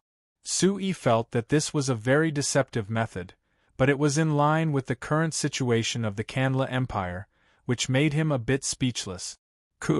This can be considered benefiting the citizens of the Kandra Empire. Chairman Doyer kept saying with a smile. Chairman Doyer said with a smile, "Anyway, they can't afford the new models and the old models are much cheaper. For example, the magic fan that person just bought, it doesn't even cost 1 gold coin, so of course they welcome it." 1 gold coin per unit? What was the price when you bought it from the Lampari Kingdom? Sui asked. Chairman Doyer's expression became even more awkward. After hesitating for a bit, he came closer to Sue and replied in a low voice, "We learned from Chairman Sue's new flyer, using the old ones to exchange for the new ones. The actual cost. 1 unit is around less than 20 silver coins." Sue couldn't help rolling his eyes. Less than 20 silver coins for 1 unit? This was because in the new trade agreement between the Lampari Kingdom and the Kanla Empire, the tariff on magic machines had been reduced the most. So even if they sold the old magic fan for 1 gold coin, they would only have to pay 10 silver coins for it. Adding in the cost of transportation, the cost of a single magic fan was less than 40 silver coins. Now that they had sold it for close to 1 gold coin, they could at least get close to half a gold coin. No, Chairman Sue, we are concentrating on the merchants here and letting them sell it, so the price we sell it for is far less than 1 gold coin. Chairman Doyer quickly waved his hand to plead innocence. Then what about the profit you made from the new batch of magic fans? Sue rolled his eyes at him. Hey, Chairman Sue, isn't this something I learned from you? Chairman Doyer said with a smile. Sue waved his hand. All right, I don't care about this matter. But I need to remind you that reputation is something that is hard to establish and very easy to break. The household magic machines have just entered the Kanla Empire, so they need to establish their reputation and leave a good impression on the people of the Kanla Empire.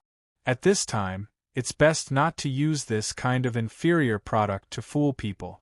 Otherwise, once you leave a bad impression, if you want to turn it around in the future, you will need to work harder than you can imagine.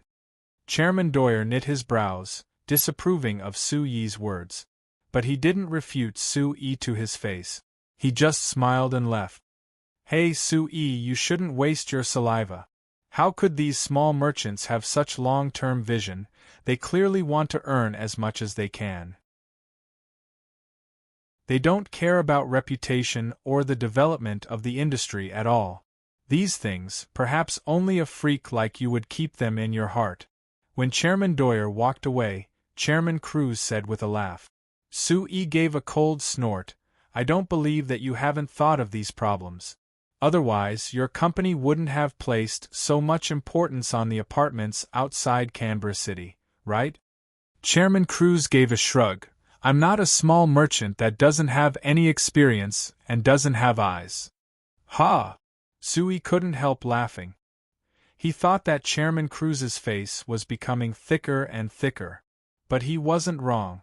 Compared to Chairman Doyer, who came from a small company, Chairman Cruz had seen many big things over the years and his eyes were far from what a normal merchant could compare to. Moreover, he had been influenced by Sue, so he was used to looking into the long term. Naturally, he wouldn't harm the large benefits he could obtain in the future for a tiny bit of profit. But when it comes to importance, compared to this apartment, I still place more importance on the road. Chairman Cruz turned to Sue and asked seriously, What do you think? How confident are you in convincing the Kanla Empire to build a large number of roads this time? Sue blinked, convincing Prince Frank and the southern province, at least 90%. But convincing the entire Kanla Empire doesn't exceed 30%. Chairman Cruz was startled. Why? Sue gave a bitter smile. It can't be helped, because the Kanla Empire is too big. Chapter 897. While Sue and Chairman Cruz were discussing, the other merchants from the Lampari Kingdom weren't idle either.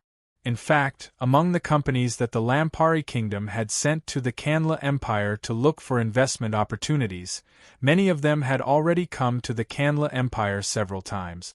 Coming from the Lampari Kingdom, the first place they came into contact with after entering the Kanla Empire was the southwest province of the Kanla Empire, so these companies were naturally the most familiar with them.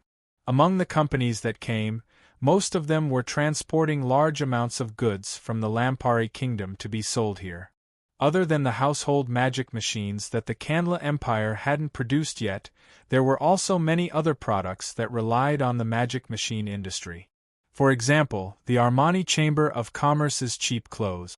It wasn't only Hafra that wanted to ship them to the Kanla Empire to sell. In the capital of the Southwest Province, Canberra City, clothes from the Lampari Kingdom had already become the most popular thing for the citizens of Canberra City.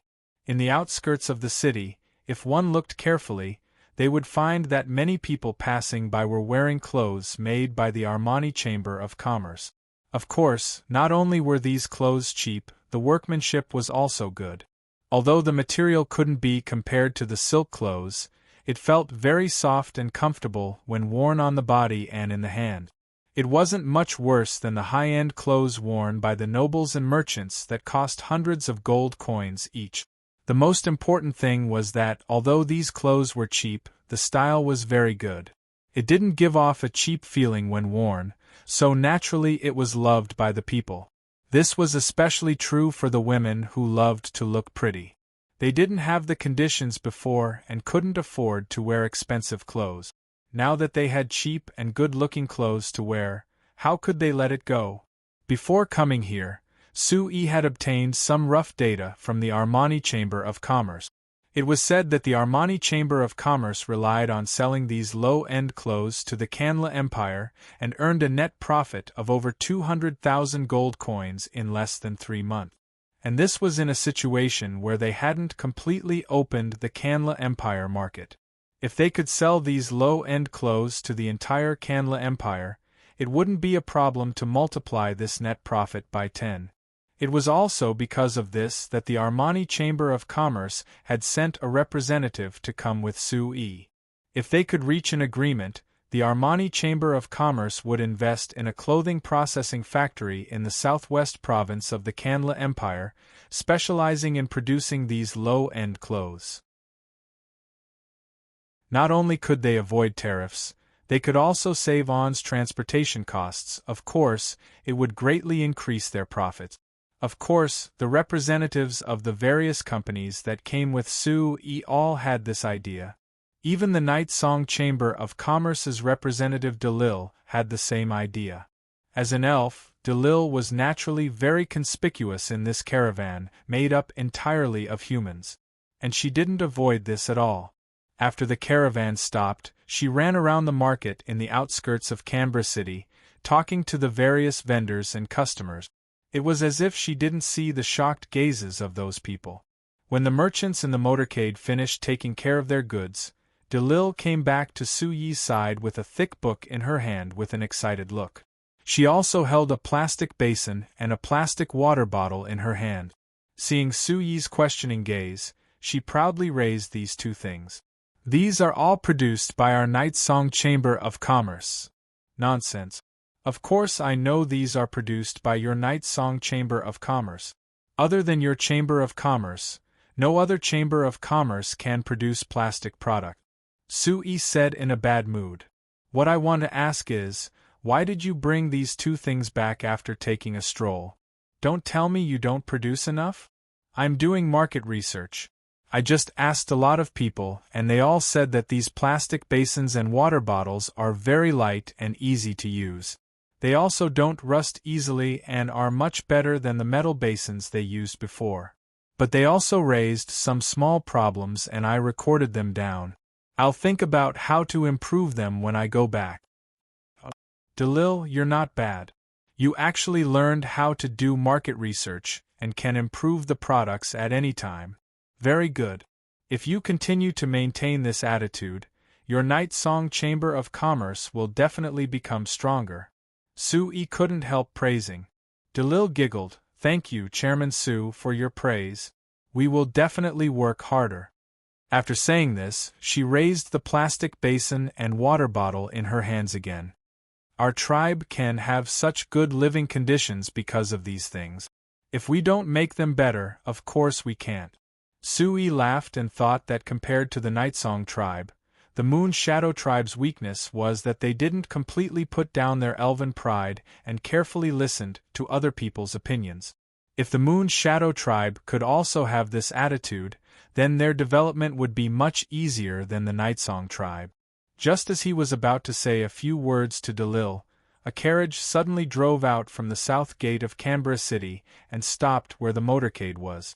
The door of the carriage opened, and a young man in his 30s jumped down from it. He looked around and his eyes locked onto Chairman Cruz next to Sue E as he walked over.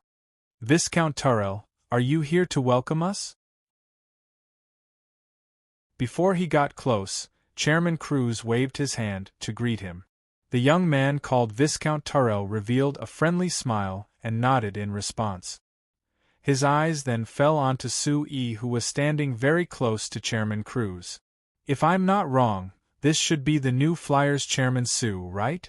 Sue E reached his hand out to him with a faint smile. "Hello, Viscount Turrell, I am Sue E." Viscount Turrell reached out to softly shake Sue E's hand. "Chairman Sue has come from afar, it's been hard on you." After saying this, he turned to Chairman Cruz. "Where are the other representatives of your Lampari Kingdom companies?" "They're all here." "Viscount Turrell, can we see the Lord Governor now?" Chairman Cruz asked back. "Since they're all here, then let's not waste any time. Come with me to see the Lord Governor." Viscount Turrell nodded. The group packed up a bit before heading into Canberra City in their magic sedans. Viscount Turrell had come out of the city in a horse carriage to welcome them, but when he entered the city, he said that he wanted to be their guide. He squeezed into the magic sedan that Sue E and Chairman Cruz were in. When the magic sedan drove through the streets of Canberra City, Viscount Turrell suddenly patted the seat under him and said with a sigh, "When I went to Wimbledon City last time, I was lucky enough to ride in Count Merlot's new magic sedan.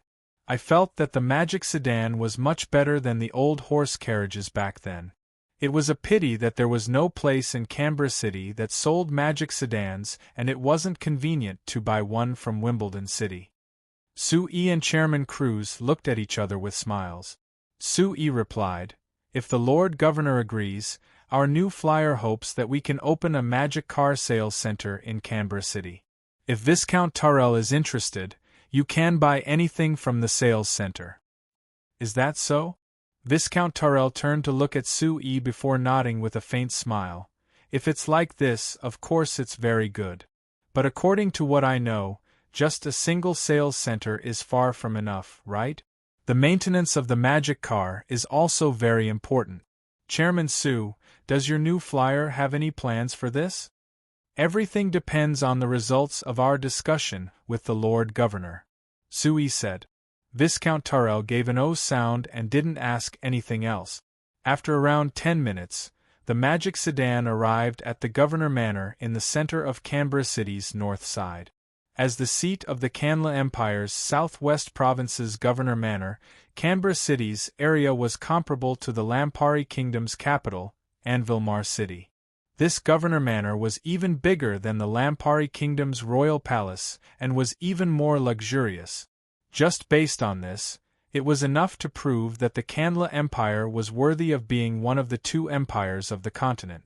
Their overall strength far surpassed a small country like the Lampari Kingdom. The Southwest Province's governor, Duke Migudo, naturally wouldn't lower himself to personally welcome a group of merchants from the Lampari Kingdom. Even the ones that Duke Migudo summoned in the end were only Sue E, Chairman Cruz, and the new Lampari Kingdom's business department chief Count Andy Cole, who was sent as the representative of the Lampari Kingdom. But because this cooperation didn't just represent an official cooperation between the Lampari Kingdom and the Kanla Empire, it also included an official cooperation between the new flyer and Prince Frank.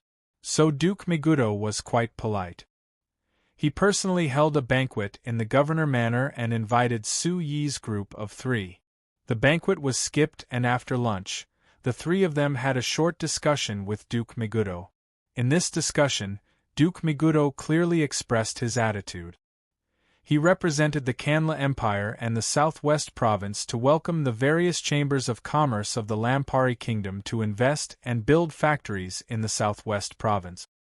He also expressed that the Southwest Province's governor's manor would support them in all aspects and guarantee that the investments of the various chambers of commerce of the Lampari Kingdom would proceed smoothly.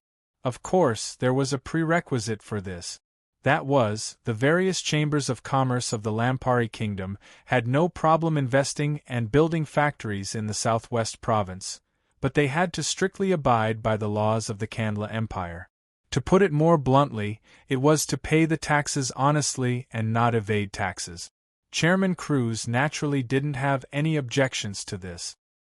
He represented the various chambers of commerce of the Lampari Kingdom and expressed that they would strictly abide by the laws and that they would contribute their strength to the development of the Southwest Province. Overall, the atmosphere of this conversation was relatively relaxed and pleasant, because before this, the Kandla Empire and the Lampari Kingdom had already negotiated several times and reached a cooperation agreement. This time, the various chambers of commerce of the Lampari Kingdom had come to conduct a more specific inspection. The only exception was Su-Yi and the new flyer he represented. Chapter 898. Su-Yi came to the Kandla Empire on behalf of the new flyer this time. On the surface, it seemed like he had accepted Prince Frank's invitation to build a magic car factory on his territory in the Kandla Empire's southwest province. At the same time, he also wanted to build a racetrack, bringing Xinfei racing to the Kandla Empire. This was the barbarian Prince Frank's passion for racing cars. But in reality, whether it was Su-Yi or Prince Frank, they both knew that this was a test from the Kandla Empire to the new flyer.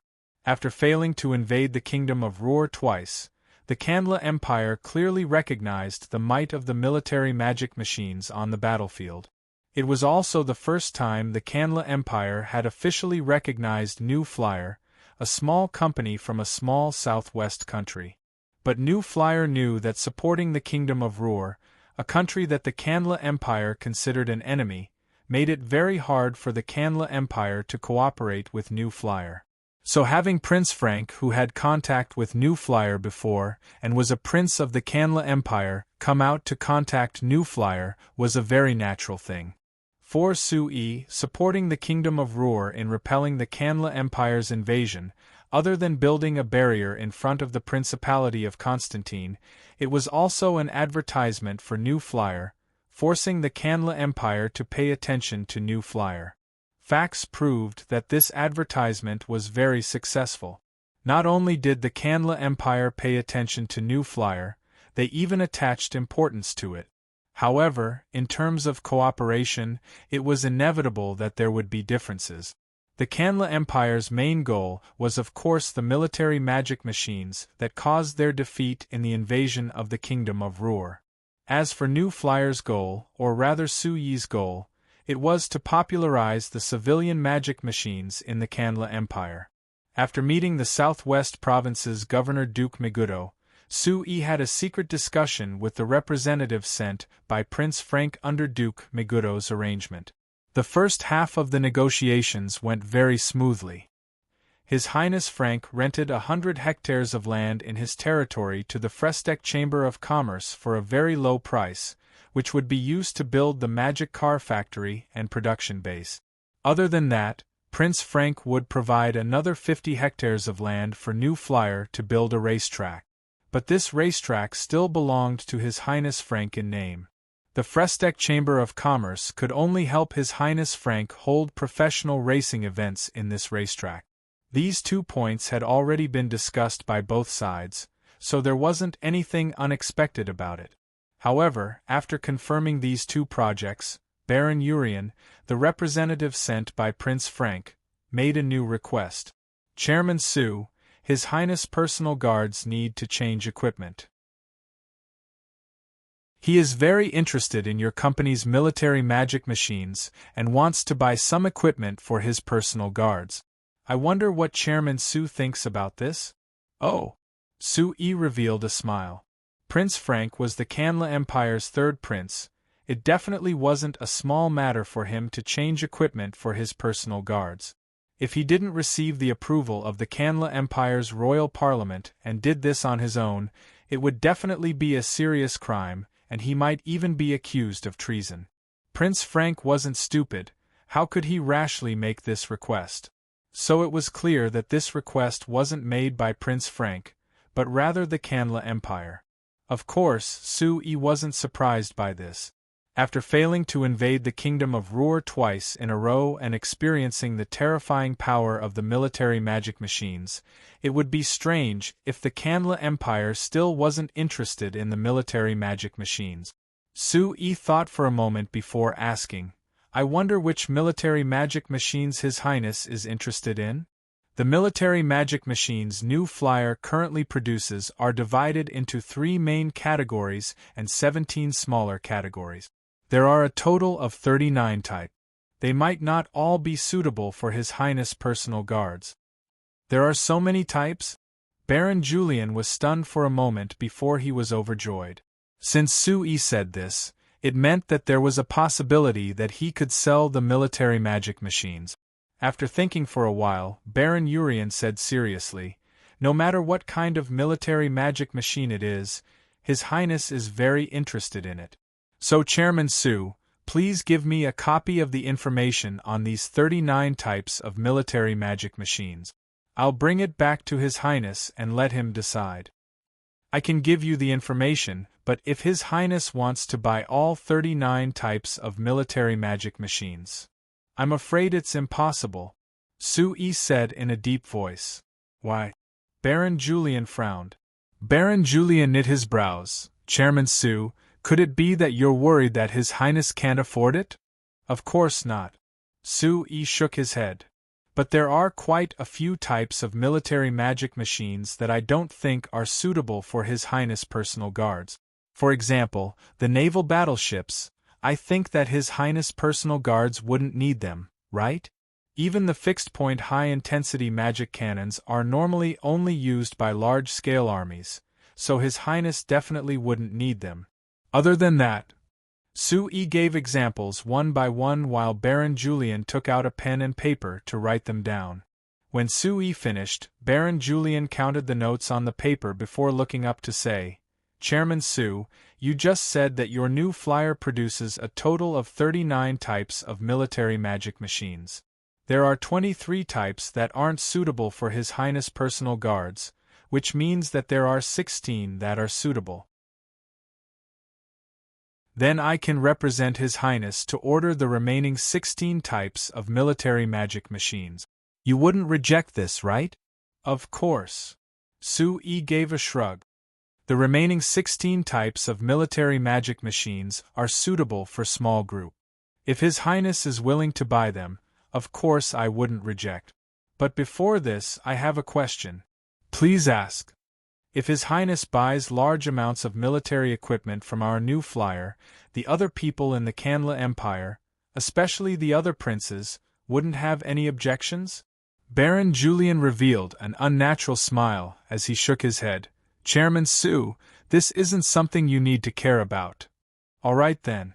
But there's another question, how should we deliver the goods?" Sui asked. Baron Urian pointed at the Magic Car Factory investment agreement on the table and said with a faint smile, "The so-called military magic machines, aren't they also assembled from parts?" Sui laughed and nodded, not asking anything else. After a few more words of discussion, Baron Urian stood up. "Chairman Su, I know that you have some worries about our first cooperation, so His Highness won't give you too many requests this time. But I believe that after a while, you will understand His Highness' sincerity in cooperating. I hope that we can discuss the matter of the remaining 23 types of military magic machines when the time comes." "No problem." Sui nodded with a faint smile. Watching Baron Julian leave, Sui couldn't help smiling. The Kanla Empire's side really was hesitant. Didn't they just want to buy some military magic machines? If they directly asked him, he would have sold them. Because before this, he had already signed a contract with the Mala Empire's army to sell 21 types of military magic machines to the Mala Empire's army. In order to maintain the balance, he would definitely sell them to the Kanla Empire. In the end, the Kanla Empire's side wasn't straightforward and only obtained a small amount of military magic machines. Compared to the military magic machines obtained by the Mala Empire's army, it was far from enough. Of course, compared to the large armies of the two empires, the military magic machines they bought from the new flyer were far from enough. If nothing went wrong, the two empires definitely wanted to buy a portion of the military magic machines produced by the new flyer and then research and produce them themselves. This was, of course, a very easy to understand approach. After all, the two empires definitely wouldn't allow such an important matter to be completely solved by the new flyer. This was equivalent to handing their fate to the new flyer. Being able to research and produce military magic machines on their own was the most appropriate and correct approach. To the two empires, this was their only choice. This was because, compared to a small country like the Kingdom of Ruhr, they were simply too large. Even if they really wanted to hand over their entire army to the new flyer to provide military magic machines, the new flyer alone wouldn't be able to do it. From a theoretical point of view, the two empires had incomparably powerful national strength as support. Not to mention other things, just the quantity and quality of their magicians were enough to completely crush the new flyer. Therefore, as long as they obtained some military magic machines, they should be able to easily grasp the principles behind them and prevent them from being used. With the deep foundations of the two empires, they should be able to catch up and surpass the new flyer in terms of military magic machines. But from a practical point of view, hey, counterfeiting is easy to say, but it's hard to do. Sui had a taunting smile on his face. And if you want to innovate on the basis of counterfeiting, that's even more difficult. No industrial technology on Earth was developed overnight. All of them were based on extremely solid theoretical and practical foundations, little by little experiments, inferences, and finally grinding out. There were no shortcuts to speak of. Even the so-called knockoffs, that were criticized by many people in the Celestial Empire on Earth, were far from being as easy as most people imagined. This was because the modern industry had extremely high requirements for every detail. Even if you were given a complete sample and all the relevant technology, it would still be extremely difficult to imitate something that was exactly the same as the original. Even though the magic machine industrial system that the new flyer currently controlled wasn't as advanced as the modern industries on Earth, it was tantamount to a fool's dream for countries like the Signs that didn't have any industrial foundation and didn't even have the concept of industry. Once these guys suffer losses, they'll naturally come to me obediently. Sui smiled smugly at this thought.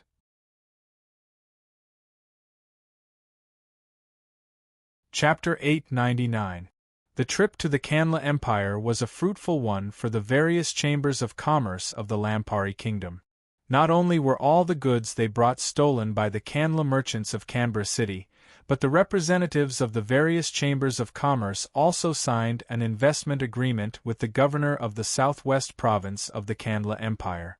According to the plan in the agreement, these chambers of commerce would enter the southwest province of the Kanla Empire in the next 6 months to select locations and prepare to invest in the construction of various factories.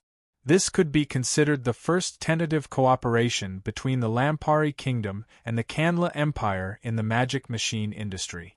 If it went smoothly, Duke Meguro would represent the Kanla Empire to express that they would deepen their cooperation and introduce more Lampari Kingdom magic machine-related chambers of commerce. They might even cooperate in other areas. This was a result that both the Lampari Kingdom and the Kanla Empire were very willing to see. The Kanla Empire hoped that through introducing the magic machine industry, the Kanla Empire would be able to gain a deeper understanding of this new industry and achieve their goal of developing and mastering military magic machines. As for the Lampari Kingdom, entering the huge market of the Kanla Empire was something they yearned for even in their dreams. After so many years of development, the Lampari Kingdom's domestic market was close to saturation. Of course, they needed new sources of profit. If they could open up the huge markets of the Kanla Empire and the Mala Empire, the benefits to the Lampari Kingdom could be imagined. As for the new flyer represented by Sui, the benefits they obtained from this trip weren't that great. Because the new flyer belonged to the Principality of Constantine in name, they couldn't be considered a company involved in the cooperation between the Lampari Kingdom and the Kanla Empire. They couldn't enjoy the preferential policies of the Kanla Empire, such as reduced tariffs, investment assistance, and etc. To be honest, the Frestek Chamber of Commerce was just building a magic car factory with His Highness Frank.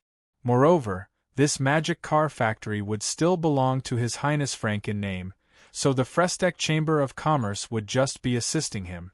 On the other hand, although there were 16 types of military magic machines sold to His Highness Frank's personal guards, the total amount wasn't that much. The total amount was just over 600,000 gold coins. Compared to the military magic machines that New Flyer sold to the Mala Empire's army headquarters for a total of 3,800,000 gold coins, there was no doubt that it paled in comparison. But Su Yi and His Highness Frank were clear that this was just a probing contact between the New Flyer and the Kanla Empire. There would be many places to cooperate in the future. Perhaps the Kanla Empire was confident that they could abandon the New Flyer and develop their own products, but Su Yi wasn't worried about this at all. Moreover, compared to the military magic machines, Su Yi cared more about the civilian magic machines. Through the cooperation between the Lampari Kingdom and the Kanla Empire, their development was even better. Although New Flyer didn't belong to the Lampari Kingdom and couldn't enjoy the preferential tariff, the various civilian magic machines of New Flyer, especially the household magic machines, were of the best quality and had the highest performance, so it was normal for the price to be higher than the other household magic machines. For example, in Wimbledon City, the most popular magic air conditioner that was sold through the Kanla Empire's Lampari Kingdom companies had an average price of 25 gold coins. As for the Shinfei brand magic air conditioner that was sold through Ambassador Hakkonen's channels to the Kanla Empire, its price was at least 40 gold coins per unit. Moreover, there wasn't enough demand among the nobles in Wimbledon City. Based on this, he had to admit that the eyes of the nobles in Wimbledon City weren't bad. Therefore, Su Yi wasn't in a rush at all. Anyway, New Flyer's production capacity was limited, so the supply had always been lower than the demand. Now that there was a large market in front of them, New Flyer really couldn't take it. Su Yi's current development plan for New Flyer was to operate steadily. While increasing production capacity, he also needed to increase the core strength of New Flyer. This core strength didn't just include technology research, it also included the New Flyer guards. After coming back from the Kanla Empire, Su Yi and the New Flyer had entered a period of peace. Of course, this period of peace didn't mean that they didn't do anything. It was because everything was going according to plan, so Su Yi didn't need to personally spend too much effort to take care of it. Currently there were 4 main directions for New Flyer's development. The first was to promote household magic machines to the Mala Empire and the Kanla Empire. At the same time, it would lead other magic machine-related companies to enter the two empires, popularizing the use of household magic machines. The second was based on the first point. After the people of the two empires accepted the existence of magic machines, they would promote other household magic machines. The Malar Empire was ahead of the Kanla Empire in this regard. Because of the Marquis of Southgard, the Malar Empire had already introduced agricultural magic machines to help with harvesting, and they had already begun to transform farmland on a small scale. The Marquis of Southgard and the other nobles who had tasted the sweetness of this wouldn't let go of this chance to promote it. The Mala Empire's Department of Commerce directly ordered a large amount of agricultural magic machines from New Flyer and had a close discussion with the Cantona Chamber of Commerce. They hoped that the Cantona Chamber of Commerce would help guide the transformation of farmland in the Mala Empire. If nothing unexpected happened in the next few years, the Cantona Chamber of Commerce's main focus would be on the Mala Empire. The third point was to expand the area under New Flyer's direct control. This was clearly very hard to implement in the signs because the signs had already been divided among the various countries. Unless the new flyer went to war, they wouldn't be able to take the land from the other countries. With the current strength of the new flyer, this was naturally impossible. So Su Yi's goal was the sea. Not only was the Principality of Constantine near the sea, he also controlled a large part of the sea to the south of the signs. What Su Yi wanted to do was to control a large number of islands on the endless seas. Then he would establish bases and magic signal towers on these islands to connect them, before using the new flyer's guard fleet to control them. Right now the Frestek Chamber of Commerce had only started less than a fifth of this. Right now, the new flyer only controlled over 100 islands and half of them were on the coast of the Principality of Constantine. As for the sea to the south of the signs, the new flyer only controlled less than 50 islands. They were only indirectly controlled by the new flyer's guard fleet and couldn't be considered complete control. Su Yi planned to invest no less than 10 million gold coins in the next 5 years to strengthen his control.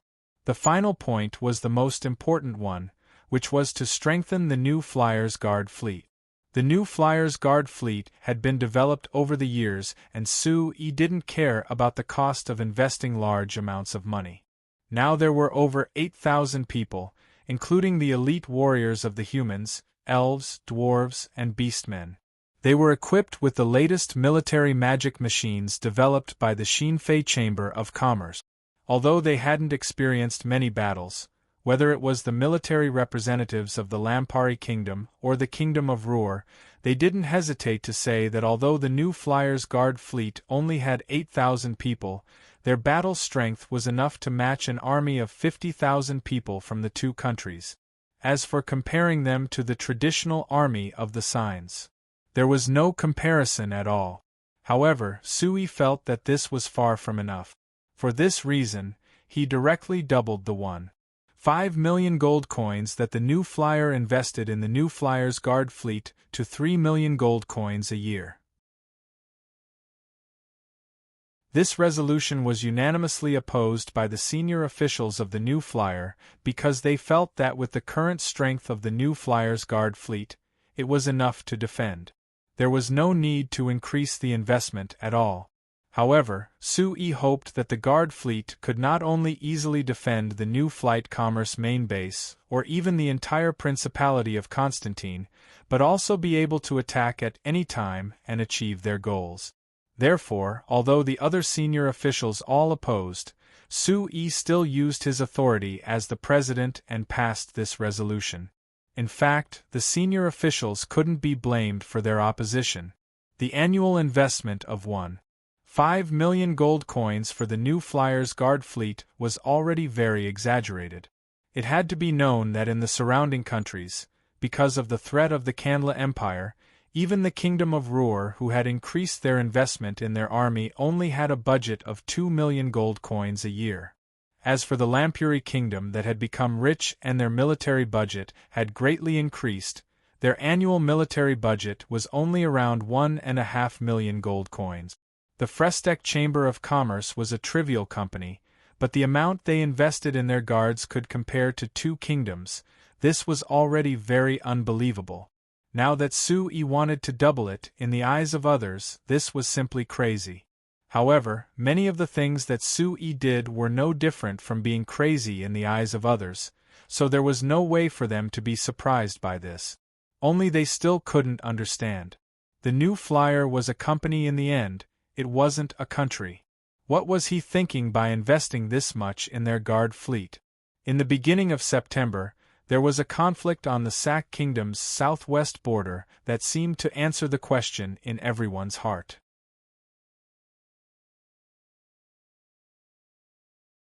Chapter 900. Hong, hong, hong, hong, hong. Countless rays of red light fell from the sky and slammed into the Spirit Turtle Regiment's position, creating a series of explosions. Commander Thomas watched as the defensive position that the entire army had spent half a year to build collapsed like tofu in the explosion. Apart from shock, he felt a chill in his heart. The Spirit Turtle Regiment under his command was known for their defense in the Sac Kingdom. They had spent half a year building this defensive line, but now it couldn't even take a single blow. If these attacks weren't aimed at the defensive line and were aimed at the Spirit Turtle Regiment hiding in the back, the Spirit Turtle Regiment would have suffered heavy losses. Seeing the flames on the other side, Commander Thomas gave a sigh before saying to the guard beside him, "Send down the order, the entire army is to retreat." The guard was stunned. "Sir, this—" "Don't waste words, quickly send down the order." Commander Thomas waved his hand. The guard's face was filled with doubt and unwillingness, but he didn't dare ask anything. After giving a bow, he passed down the order. "Aye, Thomas, it seems like we don't have the ability to fight those fellows from the New Flyer." The Spirit Turtle Regiment's Chief of Staff Rank came over from the side and said with a sigh. Commander Thomas gave a bitter laugh. "Not to mention fighting those freaks from the New Flyer, I feel that even if we face the Lampari Kingdom, we wouldn't be able to fight back at all." After pausing, Commander Thomas suddenly cursed in a low voice.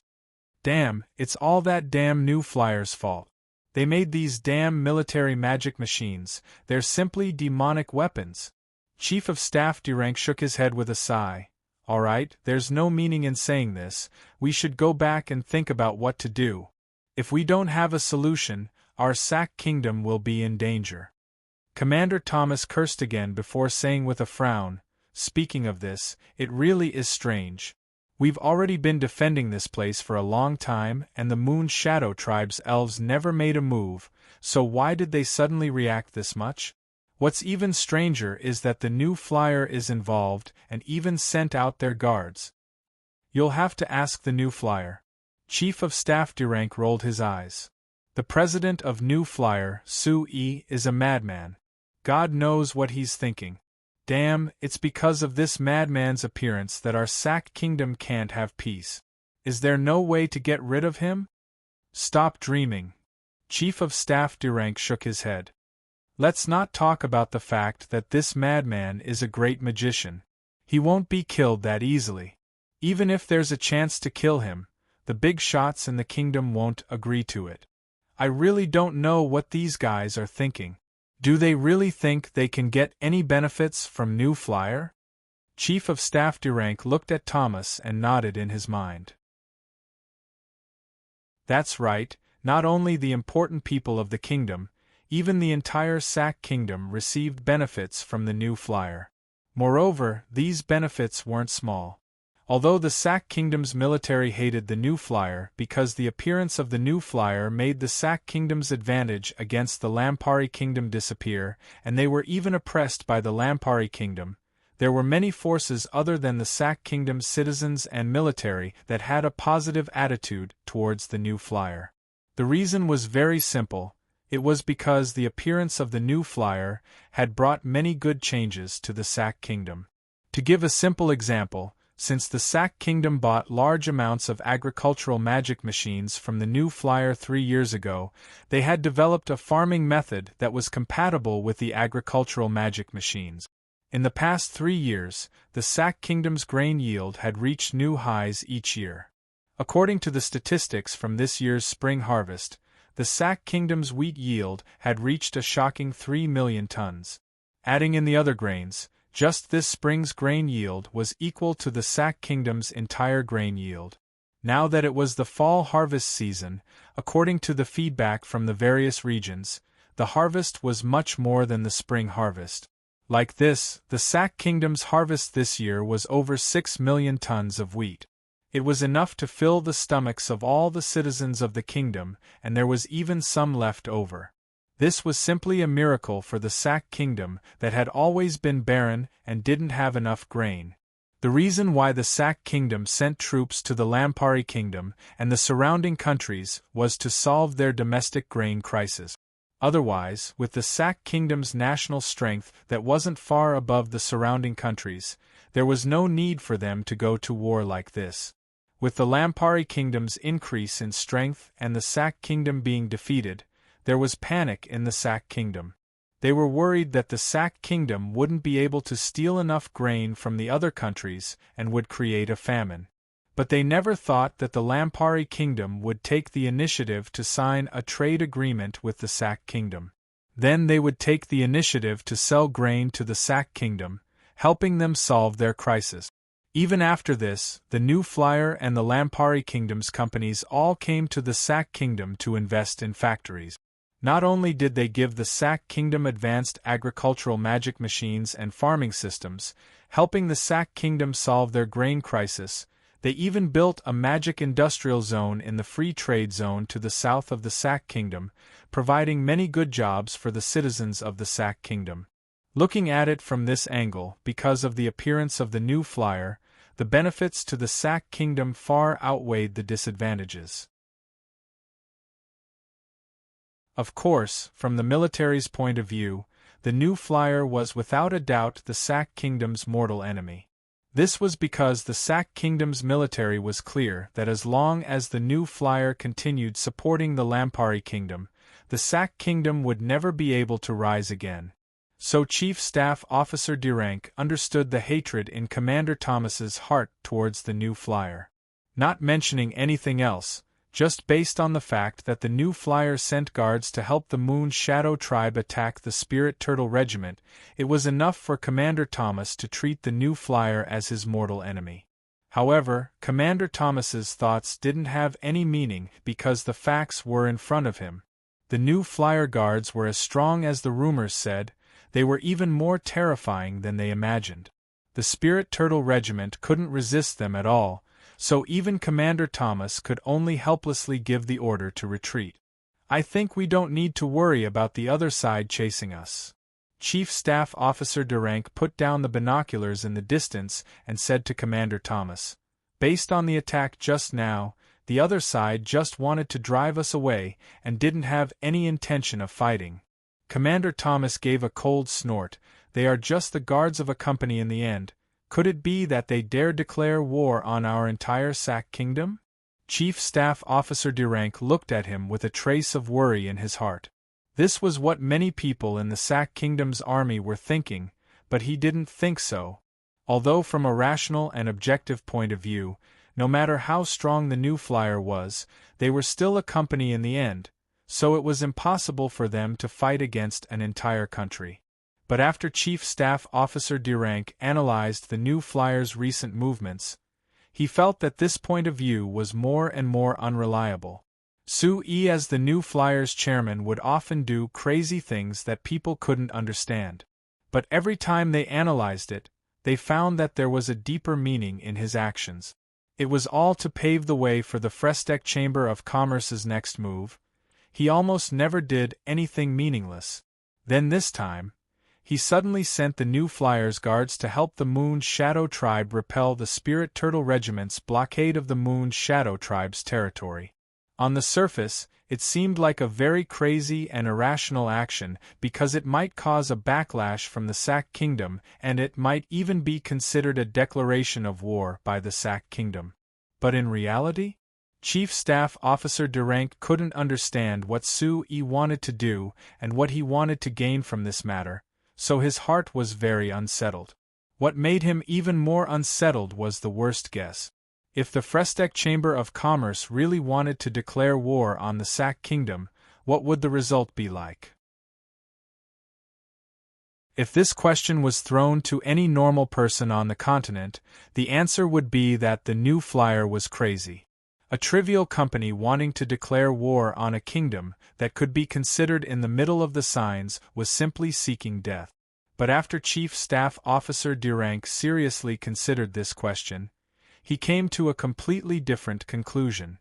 If the New Flyer really declared war on the Sac Kingdom, as the Spirit Turtle Regiment's Chief Staff Officer, who had a deep understanding of the Sac Kingdom's military, Chief Staff Officer Durank was certain that there wasn't a single regiment in the Sac Kingdom that could resist the attack of the New Flyer's guards. Even if all the regiments of the Sac Kingdom came together, it would only make the New Flyer's guards spend a bit more time, and they still wouldn't be able to resist. This was because this was a battle on a completely different level. Just like what happened to Chief Staff Officer Durank, the Spirit Turtle Regiment from top to bottom didn't even see the enemy's face before they were forced to retreat by this fierce attack. This was the same for the other regiments of the Sack Kingdom, there was no exception. So the conclusion was that as long as the New Flyer went to war with the Sack Kingdom would be defeated without a doubt. Even if the New Flyer didn't have the ability to take over the Sack Kingdom, if the Sack Kingdom's army was completely defeated, would the Sack Kingdom still be able to survive? Whenever he thought of this problem, Chief Staff Officer Durank would feel a strong sense of unease. What to do?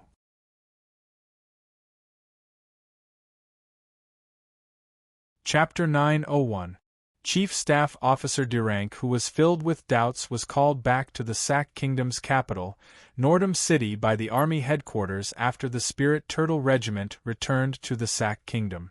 Although the Spirit Turtle Regiment had suffered a defeat and had to retreat, the Sack Kingdom's Army headquarters didn't punish the Spirit Turtle Regiment. The first reason was that the place where the Spirit Turtle Regiment had built their fortifications was in the territory the Sack Kingdom had given the Moon Shadow Tribe. Moreover, their mission was to seal off the Moon Shadow Tribe, so they couldn't stand on the side of reason. This time the Moon Shadow Tribe's elves worked together with the New Flyers guards to fight back and drive them out. At least there was no problem in terms of righteousness, so the Sack Kingdom couldn't blame them for this, so naturally it wasn't easy for them to punish the Spirit Turtle Regiment. The second reason, which was the most fundamental reason, was that the Sack Kingdom's army headquarters wanted to use the Spirit Turtle Regiment to seal off the Moon Shadow Tribe's elves, but they didn't expect the Spirit Turtle Regiment to be able to resist the attacks of the New Flyers guards.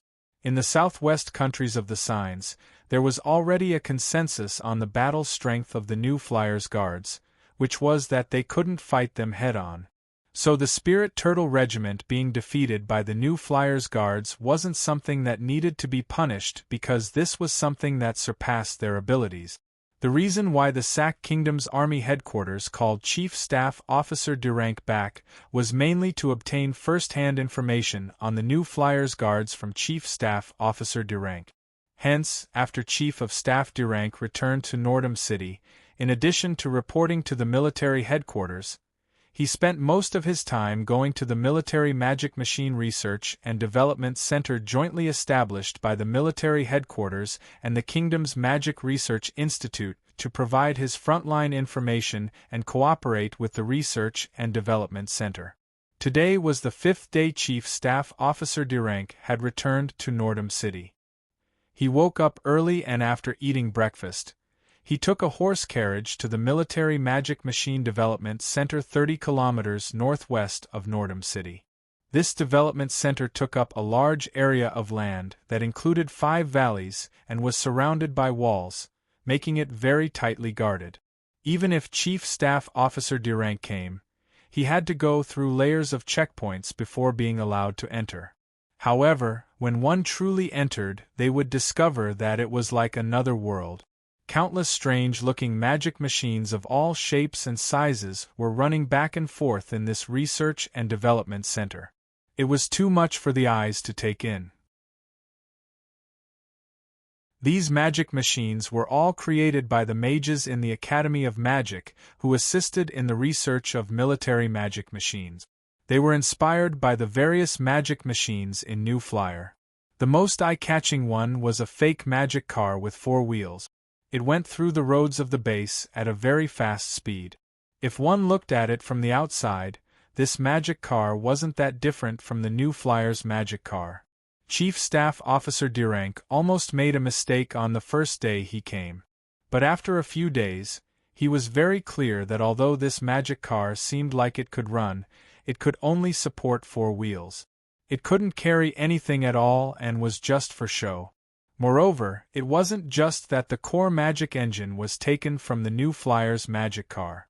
Even the 4 most basic tires were bought from New Flyer. To put it simply, almost all the parts of this magic car were bought from the Frestec Chamber of Commerce.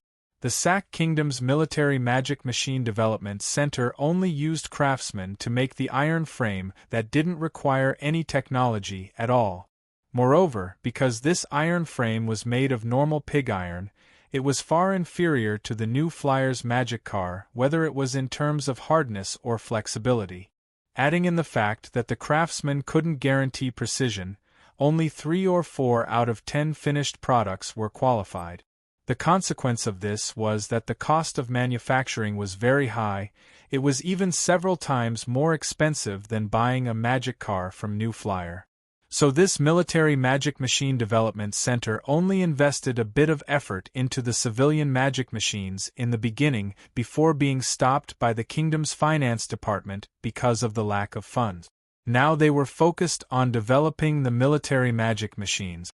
But even if they focused all their energy, funds, and manpower on developing the military magic machines, the actual results weren't as good as they wanted. Thinking of the things he saw in the Military Magic Machine Development Center over the past few days, Chief Staff Officer Durank couldn't help shaking his head as he gave a sigh in his heart.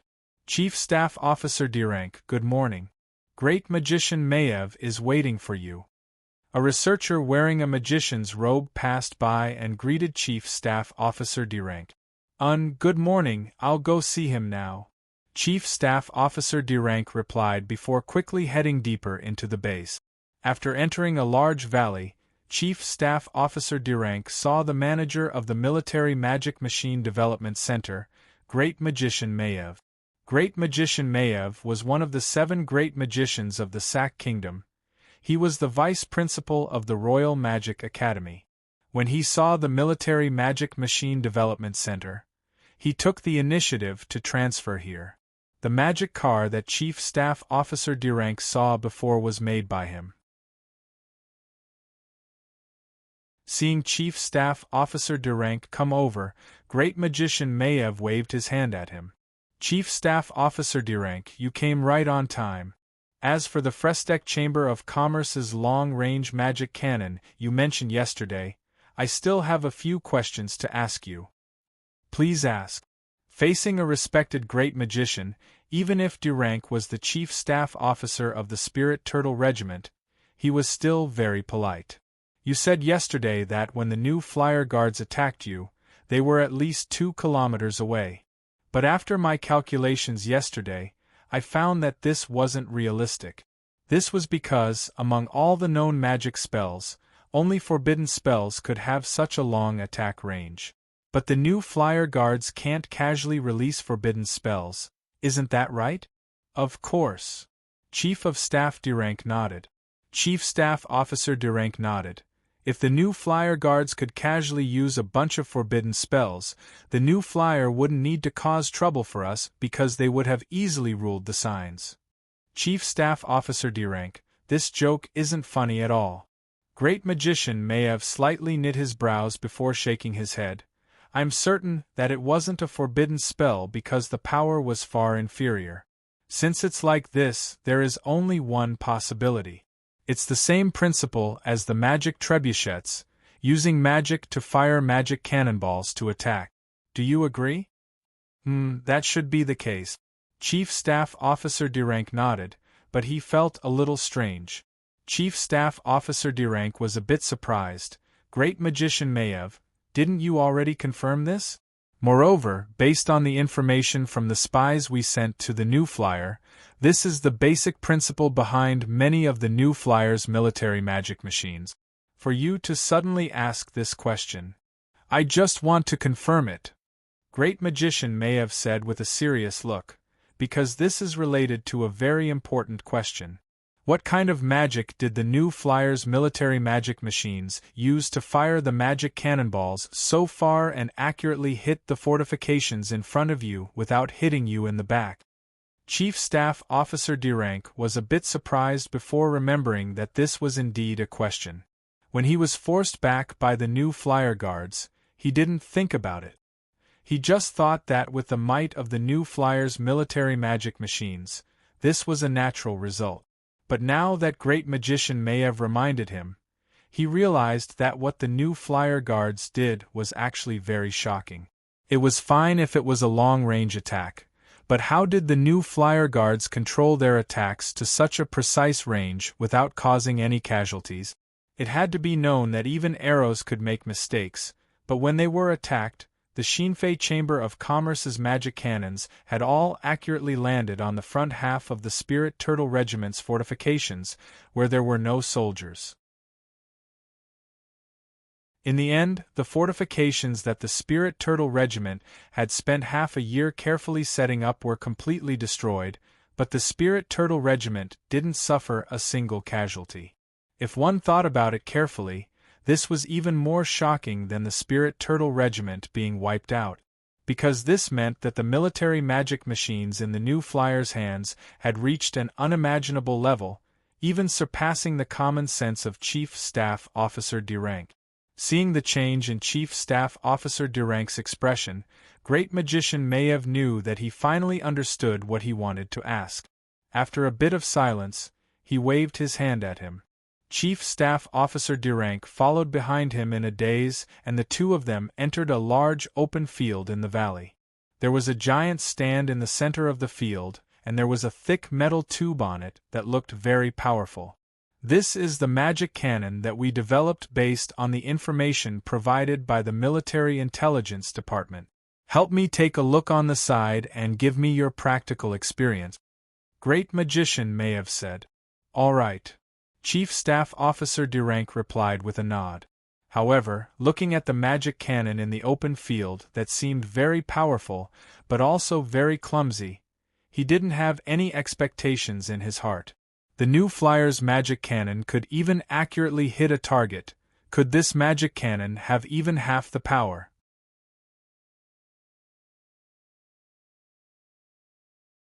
Chapter 902. The truth was even worse than Chief Staff Officer Durank's worries. This was a magic cannon that Great Magician Maev said had taken all the elites of the Military Magic Machine Research Center. It had taken 3 months of effort to make it, spending a total of 340,000 gold coins to make. Whether it was the attack range or the accuracy of the magic cannon, it could be considered terrible. During this morning's test, the magic cannon's best attack was 1,000 meters away and the magic shell was over 50 meters away from the target. With such a large error, not to mention comparing it to the new flyer's magic cannon, even if Chief Staff Officer Durank's Spirit Turtle Regiment used it, he would have to seriously consider whether he should accept it. This kind of unreliable thing, not to mention attacking the enemy, it would be a problem if they accidentally hurt their own people. What made Chief Staff Officer Durank feel despair was that in a test shot close to noon, this magic cannon actually exploded. This kind of powerful military magic machine had actually exploded by itself. Even when he was far away from the Military Magic Machine Research Center, Chief Staff Officer Durank still had a lingering fear in his heart. If it wasn't for Great Magician Maev by his side, releasing a magic shield in time to cover everyone, the fragments of the magic cannon would have turned him into a pile of meat paste not far away. Moreover, Great Magician Maev was very calm in this kind of shocking accident. He even told Chief Staff Officer Durank that this was a very normal thing and there was no need to make a fuss. After Chief Staff Officer Durank asked about it, he learned that since the Military Magic Machine Research Center was established, there had been over 20 similar accidents, so Great Magician Maev was this calm. It's normal to encounter accidents when researching magic. What is there to be surprised about? Thinking of how calm Great Magician Maev was when he said this, Chief Staff Officer Durank could only give a bitter smile. He didn't deny Great Magician Maev's words because he also agreed that there would be various accidents and dangers when researching magic and military magic machines. But this made him see a fact, which was that the Sac Kingdom's military magic machine research level was far from new flyers. Trying to catch up to the new flyer with this military magic machine R&D center was practically a pipe dream. If they couldn't catch up to the new flyer in terms of military magic machines, the Sac Kingdom might never have a chance to rise again. This was what Chief of Staff Durank was most worried about. Chief Staff Officer Durank, who had a deep frown, returned to Rotterdam City in a horse carriage. He looked up to see that it was close to noon, so he was planning on reporting to the army headquarters and talking to the intelligence department. However, he suddenly found a motorcade of magic cars with very familiar flags slowly driving out of the city.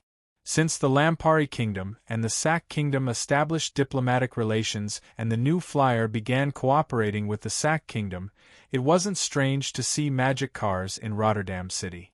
However, the convoy caught the attention of Chief of Staff de Rank, because the flag flying in the convoy was clearly the flag of the new flyer. Is this the representative sent by the new flyer?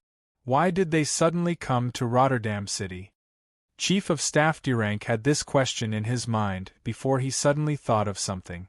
The Moon Shadow Tribe had worked with the new flyer to repel the Spirit Turtle Regiment's blockade of the Moon Shadow Tribe's territory.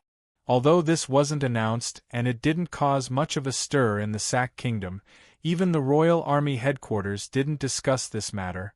It was impossible for this matter to not have any consequences. 3 days ago, Chief of Staff de Rank had received news that the new flyer would be sending a representative to discuss with the Sac Kingdom. Moreover, the topic of the discussion was related to the Moon Shadow Tribe's territory. Chief of Staff de Rank was filled with disbelief when he heard this news. The new flyer had sent guards to attack the Sac Kingdom's army, and now they were sending a representative. This was simply not putting the Sac Kingdom in their eyes. But after thinking about it, he felt that this was reasonable. If they didn't do anything else, why would the new flyer do this? Seeing the new flyer's people appear in Rotterdam City, and they were planning to leave, did that mean that the discussion was over? What was the result of the discussion? Chief of Staff de Rank thought about it and changed his plan of going to the army headquarters. He had the horse carriage change directions and head north of Rotterdam City. ###, the new flyer's request? The Sac Kingdom's Business Department Chief Paula Irwin looked at Chief of Staff de Rank with a confused expression. Hey de Rank, you're a battle maniac. Why are you suddenly interested in this matter? Nonsense, we just fought with the new flyer's guards a few days ago. Of course I care about the new flyer's actions. Chief of Staff de Rank snappily said. He and Paula Irwin were classmates from the same school and had been friends for many years, so naturally he could say whatever he wanted. It's like this. But I've clearly heard that your Spirit Turtle Regiment was beaten by the new flyer's guards and couldn't fight back at all. Chief Irwin teased him. Chief of Staff de Rank rolled his eyes and gave a helpless sigh. There's no other way, those fellows from the new flyer's guards are too strong. Not to mention our Spirit Turtle Regiment, even if it was the most elite regiment of the Canla Empire or the Malo Empire, I feel that they wouldn't be able to stop them. So, you've already given up on resisting? Bullshit. Chief of Staff de Rank was instantly enraged. As a soldier of the kingdom, how could I give up so easily? Alright, stop wasting words. Tell me, the new flyer sending people this time, did they make an excessive request to the kingdom? They just taught us a lesson, so they must have some conditions, right? They did make a request, but if you're going overboard, that's not right. Chief Alvin shook his head. Chief Irwin shook his head. At least in my opinion, this request isn't excessive for our Sac Kingdom, rather it's a very large benefit. Benefits? Chief Staff Officer de Rank was stunned. Chief of Staff de Rank was stunned. How is that possible? Nothing is impossible. The representative that the new flyer sent this time hopes that our Sac Kingdom will open up the western coast and create a trade route from the Black Rice Wasteland to the north of the continent. The new flyer's idea is to create a trade route from the Principality of Constantine to the Black Rice Wasteland, passing through our Sac Kingdom, and finally reaching the countries to the north of the continent. This would make it easier for them to transport their goods to the north of the continent. Oh? The new flyer has this plan?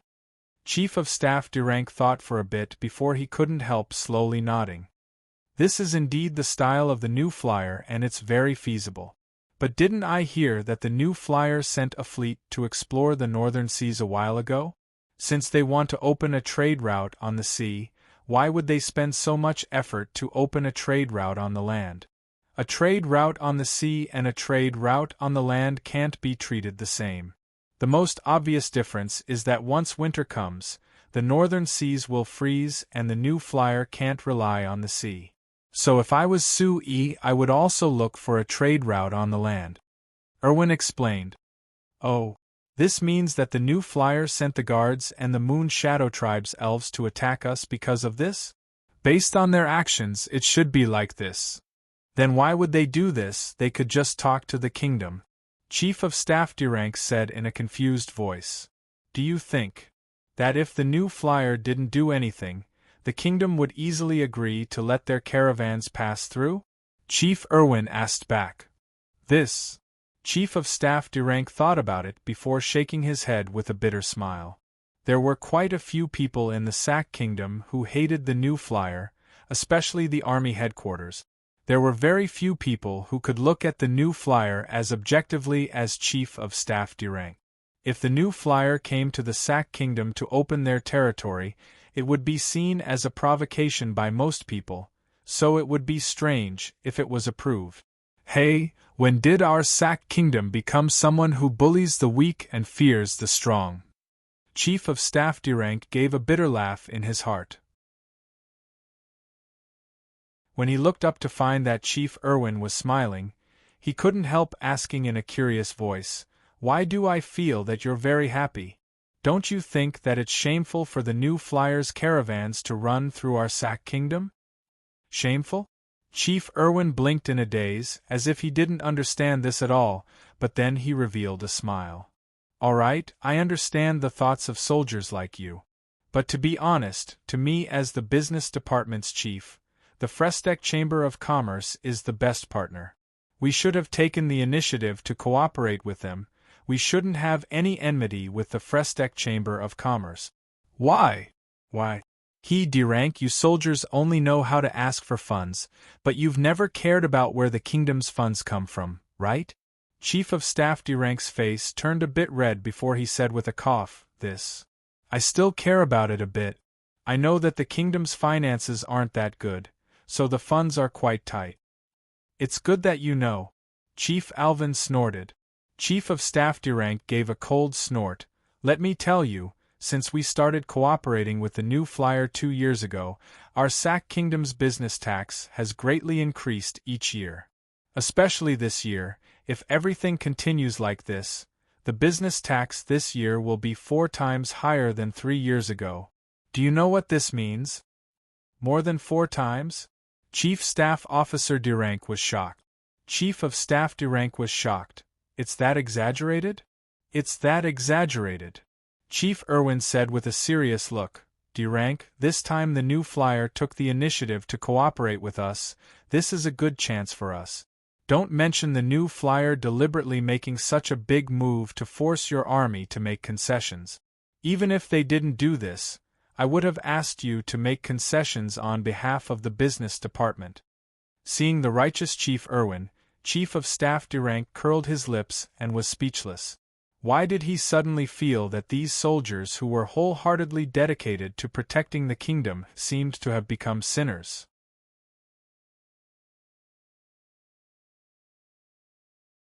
Chapter 903. A red line came out of the Principality of Constantine, crossing the Black Rice Wasteland, entering the Sack Kingdom to the northwest of the Black Rice Wasteland. It followed the Endless Sea to the north, passing through the Doran Kingdom to the north of the Sack Kingdom and the Caketon Kingdom to the north. It then turned east and passed through several small countries in the north before finally entering the Mala Empire that took up a large area on the map. Sui took back his hand from the map and took 2 steps back. His eyes followed the red line again and finally fell onto the end of the red line, which was the Mala Empire's capital, Angelo City, before giving a satisfied nod. This red line was the road that the Frestek Chamber of Commerce would use to connect the northern countries of the continent. Once it was finished, the Frestek Chamber of Commerce's products could quickly enter the northern countries of the continent through this road, popularizing magic machines in these countries. At the same time, this trade route was another route for the new flyer to connect to the Mala Empire. Combined with the land route that passed through the Lampari Kingdom, the Drake Duchy, the Fok Kingdom, and finally the Mala Empire, as well as the sea route that was still being explored, there would be 3 complete trade routes. It would allow the new flyer to become closer to the northern countries of the continent and the Mala Empire. After thinking about it, Su-yi extended the red line into the Mala Empire to the right on the map. He drew a dotted line that passed through several countries in the northeast of Signs before turning south, finally reaching the Nozdormu Business Union Kingdom in the southeast of Signs. Then it connected to the Blue Sea route that went from the Principality of Constantine to the south of the Nozdormu Business Union Kingdom. This kind of complete trade route was an even more distant plan.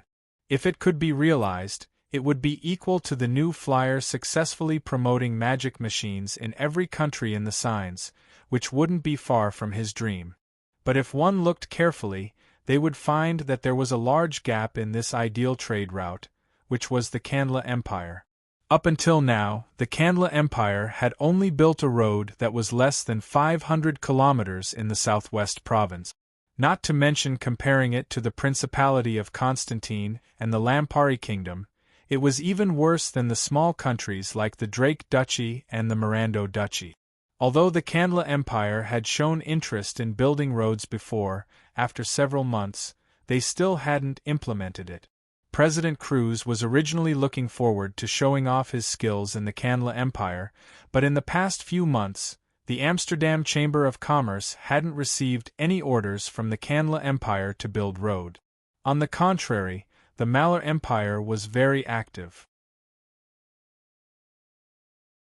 They had already completed the initial 3 roads with a total mileage of more than 2,000 kilometers, which made the Amsterdam Chamber of Commerce focus on the Mala Empire. As for the Kandla Empire, they could only leave it be. But this wasn't the situation that Su-yi wanted to see. The Kandla Empire occupied a large area, occupying almost half of the central and southern Signs. The Xinfei Chamber of Commerce's Principality of Constantine was located in the southwest corner of Signs. If one wanted to go to other countries, they would have to go through the Kandla Empire. But now, the Kandla Empire's attitude towards cooperation was very unenthusiastic, which made Su-yi's plan seriously hampered.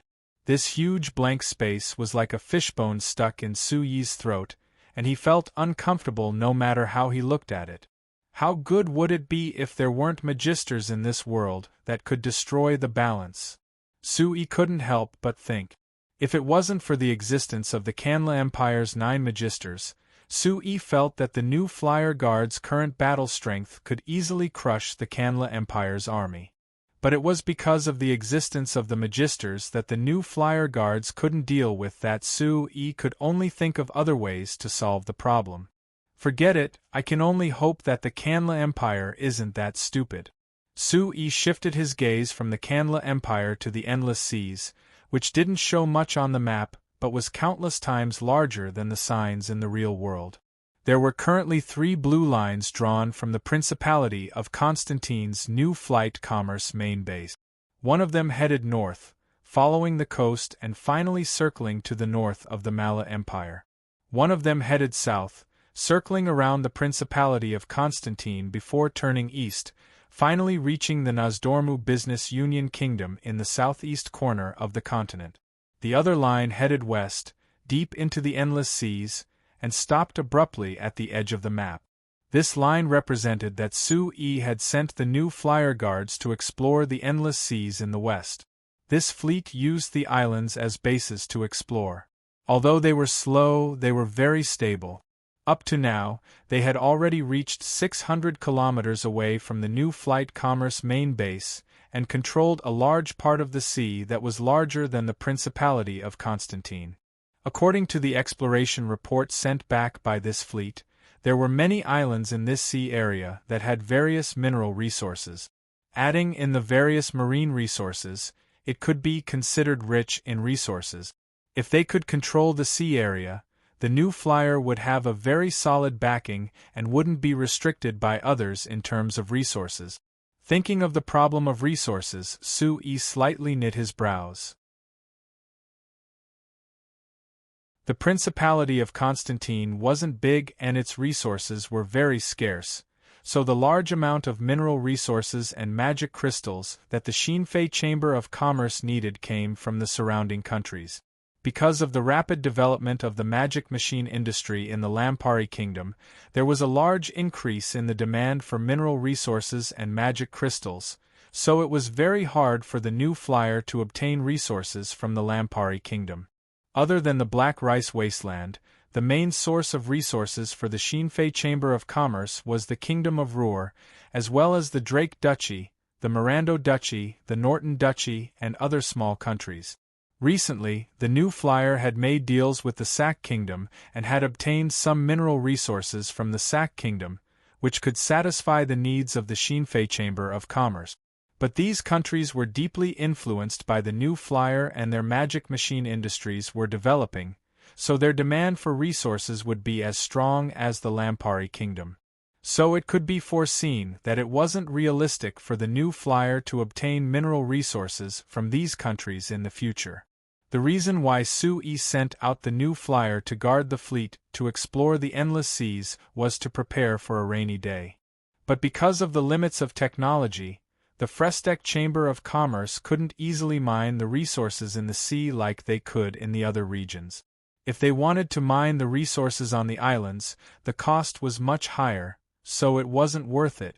So the most urgent problem for the new flyer was to find a new source of resources. It wasn't enough to rely on the countries in the southwest corner of the continent, so Su-yi set his eyes on further places. 10 days ago, the new flyer signed a new agreement with the Fok Kingdom. The new flyer would invest 2 million gold coins in the Fok Kingdom to build 5 household magic machine factories, as well as help build 4 roads that were 3,400 kilometers long. They would obtain 3 iron mines, 2 non-ferrous metal mines, and 5 magic crystal mines in the Fok Kingdom for 30 years. 8 days ago, the new flyer's transport fleet returned with a delegation from the Nozdormu Business Union Kingdom. After 2 days of negotiations, they signed a new agreement with the new flyer. The Nozdormu Business Union Kingdom would help the new flyer open a mineral resource center in their country, helping the new flyer purchase various mineral resources and magic crystal resources from the countries in the southeast corner of the signs. The price the new flyer paid was to transfer some household magic machine technology to the Nozdormu Business Union Kingdom, as well as establishing a household magic machine production base with the Nozdormu Business Union Kingdom. At the same time, they worked with the Amsterdam Chamber of Commerce to improve the roads in the Nozdormu Business Union Kingdom. Other than this, the new flyer would also sell military magic machines worth 500,000 gold coins to the Nozdormu Business Union Kingdom. They would also help the 13 companies of the Nozdormu Business Union Kingdom train their guards, ensuring that they could use these military magic machines. The Frestek Chamber of Commerce had done business with the Nozdormu Business Union Kingdom several times in the past year, so not only did they have a high reputation in the Nozdormu Business Union Kingdom, they also had a good reputation in the southeast countries of the Signs continent. Not mentioning the household magic machines, the various agricultural magic machines and construction magic machines were very popular in the southeast countries. In just 10 months of this year, the agricultural magic machines that the new flyer transported to the Nozdormu Business Union Kingdom and the surrounding countries were over 70,000, totaling over 8 million gold coins.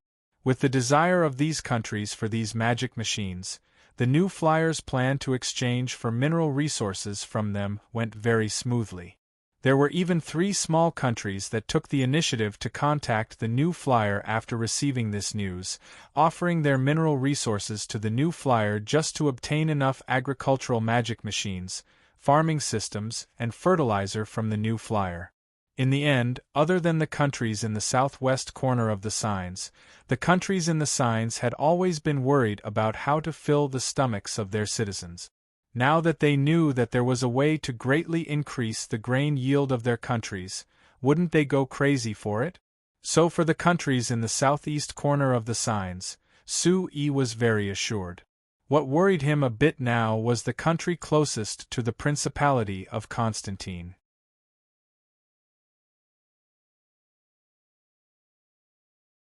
Chapter 904. After lunch, a delegation from the Kingdom of Ruhr quietly arrived at the New Flight Commerce main base.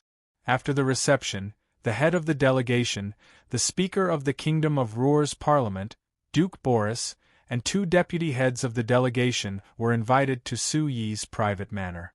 Chairman Su, this is the first time I've come to the Principality of Constantine. What I've seen along the way is indeed better than what I've seen in person. It's even more amazing than what I've imagined. As soon as he sat down, Duke Boris smiled and complimented. Sui looked at the smiling and extremely polite Duke Boris and felt a little amused. Previously, when he went to the Kingdom of Ruhr to investigate, he met this respected Duke twice. But during both times, Duke Boris did not give him any face. Now, not only did he take the initiative to lead this delegation to the Principality of Constantine, he even showed a fawning expression to Sui. The difference was obvious. The reason why there was such a significant change was, of course, related to the purpose of his visit. Although the Kingdom of Ruhr had continuously repelled the invasion of the Kanla Empire and made the other countries in the signs look at the Kingdom of Ruhr in a new light, this did not mean that the Kingdom of Ruhr could defeat the Kanla Empire. Although the Kanla Empire did not continue to organize a third invasion out of caution, the Kanla Empire that paid attention to the Kingdom of Ruhr had placed a large number of troops at the border of the 2 countries. They strictly guarded the border and completely blocked all the routes between the Kingdom of Ruhr and the Kanla Empire. At the same time, the Kanla Empire officially listed the Kingdom of Ruhr as an enemy country and called for the other countries on the continent to blockade the Kingdom of Ruhr. Because of the threat of the Kanla Empire, other than the countries close to the Mala Empire that supported the Mala Empire, the other countries close to the Kingdom of Ruhr all agreed. Even the Lampari Kingdom that had a good relationship with the Kingdom of Ruhr and secretly helped the Kingdom of Ruhr during the Kanla Empire invasion did not raise any objections. Of course, this was mainly because the Lampari Kingdom and the Kanla Empire had signed a trade agreement. The Kanla Empire now listed the Lampari Kingdom as an ally, so the Lampari Kingdom naturally couldn't have a close relationship with the Kingdom of Ruhr. Because the countries that supported the Mala Empire and opposed the Kanla Empire were over 1,000 kilometers away from the Kingdom of Ruhr, the Kingdom of Ruhr could be considered completely isolated. The only exception was the Principality of Constantine. The Stantine Kingdom had never given a response to the Kanla Empire's blockade of the Kingdom of Ruhr. They were the same as before, trading with the Kingdom of Ruhr as if they didn't care about the Kanla Empire's warnings and threats at all. Now that the Kingdom of Ruhr had taken the initiative to look for them, they naturally hoped to obtain some help from the Principality of Constantine to deal with the Kanla Empire's blockade.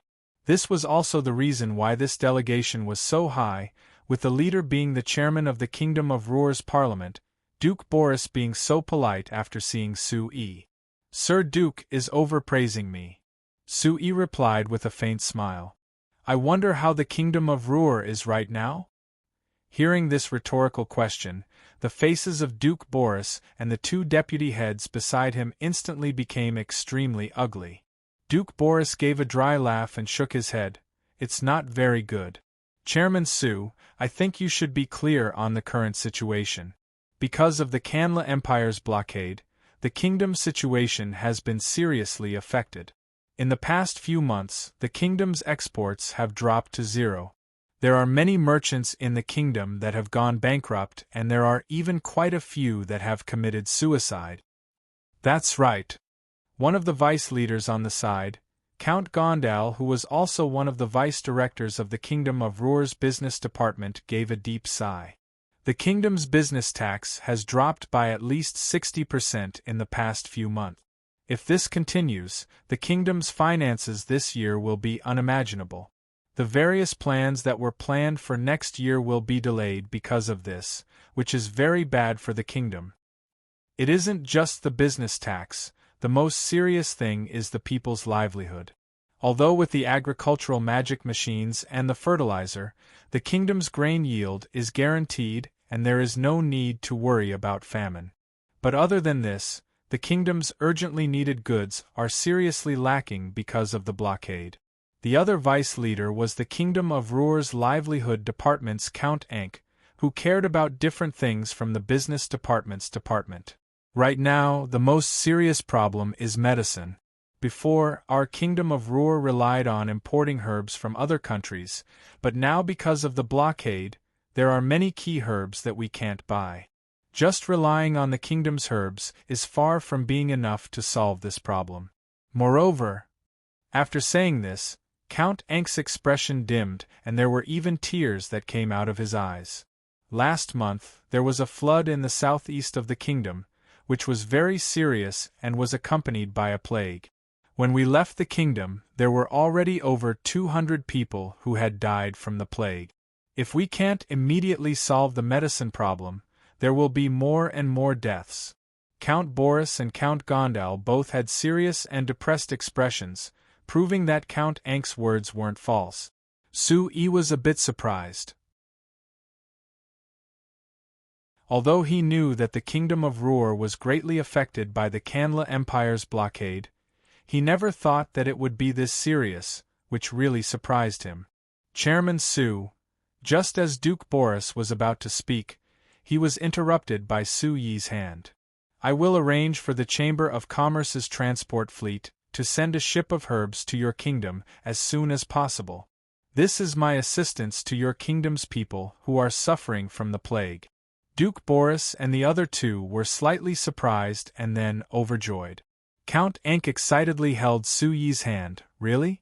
That's great. Chairman Su, if we have enough herbs, we can save a lot of people.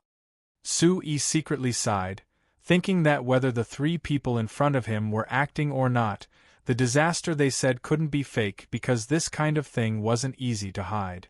As long as Su-yi was willing to inquire, it would be very easy to find out. In the face of such a serious disaster, it was obviously more important to save people, and other problems could be put aside. In addition, what made him sigh was that although the Kingdom of Ruhr was able to repel the Kanla Empire on the battlefield, the comprehensive national strength was still too far away from the Kanla Empire. Now that they were targeted by the Kanla Empire and suffered a complete blockade, even the basic people's lives in the country were in big problems. This, Chairman Su, the kingdom is now in some financial difficulties, so the cost of this ship of herbs, I'm afraid it can't be paid immediately. But don't worry, Yuz. Count Gondal suddenly said awkwardly. Su-yi shook his head. I just said that this is assistance to your kingdom's people, and it is free of charge. You don't need to pay any money. In addition, I will also send some people to deliver some living materials. When the time comes, you can arrange for people to receive them. The three looked at each other, and Duke Boris nodded and said sincerely, Chairman Su, the Kingdom of Ruhr will always remember the assistance your new flyer has provided this time. Su-yi raised his hand again and interrupted him. Your Excellency Duke, the two of you, I need to make one thing clear. This assistance will be provided in my name, and has nothing to do with the new flyer. I hope you understand. The three of them were startled, and their faces became a little ugly. Giving free aid in Su-yi's name and giving free aid in the name of the Frestek Chamber of Commerce, there was a large difference in the meaning of this. Before, when Su-yi expressed his assistance without hesitation, they thought that the goal of this trip would be easily achieved. Now that Su-yi suddenly said such a sentence, they immediately understood that their task was still very difficult. Thinking of this, Duke Boris took a deep breath and calmed down. After nodding to Count Gondal and Count Ank, he turned to Su-yi and said seriously, Chairman Su, This time we came from the kingdom because we have something very important to discuss with your Chamber of Commerce. Duke Boris deliberately emphasized the words, your Chamber of Commerce, and the meaning was very clear. Sui smiled and nodded, please speak. Seeing that Sui showed that he was willing to negotiate, Duke Boris and the other two were relieved. Chairman Su, first of all, on behalf of the Kingdom of Ruhr, I would like to express our most sincere gratitude for your assistance just now. This is nothing. It's just what a normal person should do. Duke Boris nodded and continued, but Chairman Su, about the situation in the kingdom, you now have a certain understanding. What I want to say is that relying on your personal assistance can only solve the problem for a while, but it can't fundamentally solve all the problems. Of course, my strength is limited after all. But the strength of your new flyer is far more than you alone. Duke Boris looked straight into Suyi's eyes and said in a deep voice. So your Kingdom of Ruhr wants to get our new flyer's assistance? Suyi smiled. Your Excellency Duke, I'm not afraid of you laughing at us, but after all, we are a Chamber of Commerce. Whatever we do, we need to see if we can get enough benefit. Of course, we can help your Kingdom of Ruhr, but this depends on whether you can come up with enough conditions to move us. Duke Boris looked deeply at Sui, took out a document from his bag, and solemnly put it in front of Sui. Chairman Su, this is the agreement signed by His Majesty the King himself. As long as you agree, we can sign it immediately. Seeing Gondel, Count Anker, and Count Gondel nervously looking at the agreement on the table, Sui knew that the conditions in this agreement were not trivial. Of course, if he wanted to persuade the new flyer to help the Kingdom of Ruhr despite the threat of the Kandla Empire, how could it be possible without good conditions?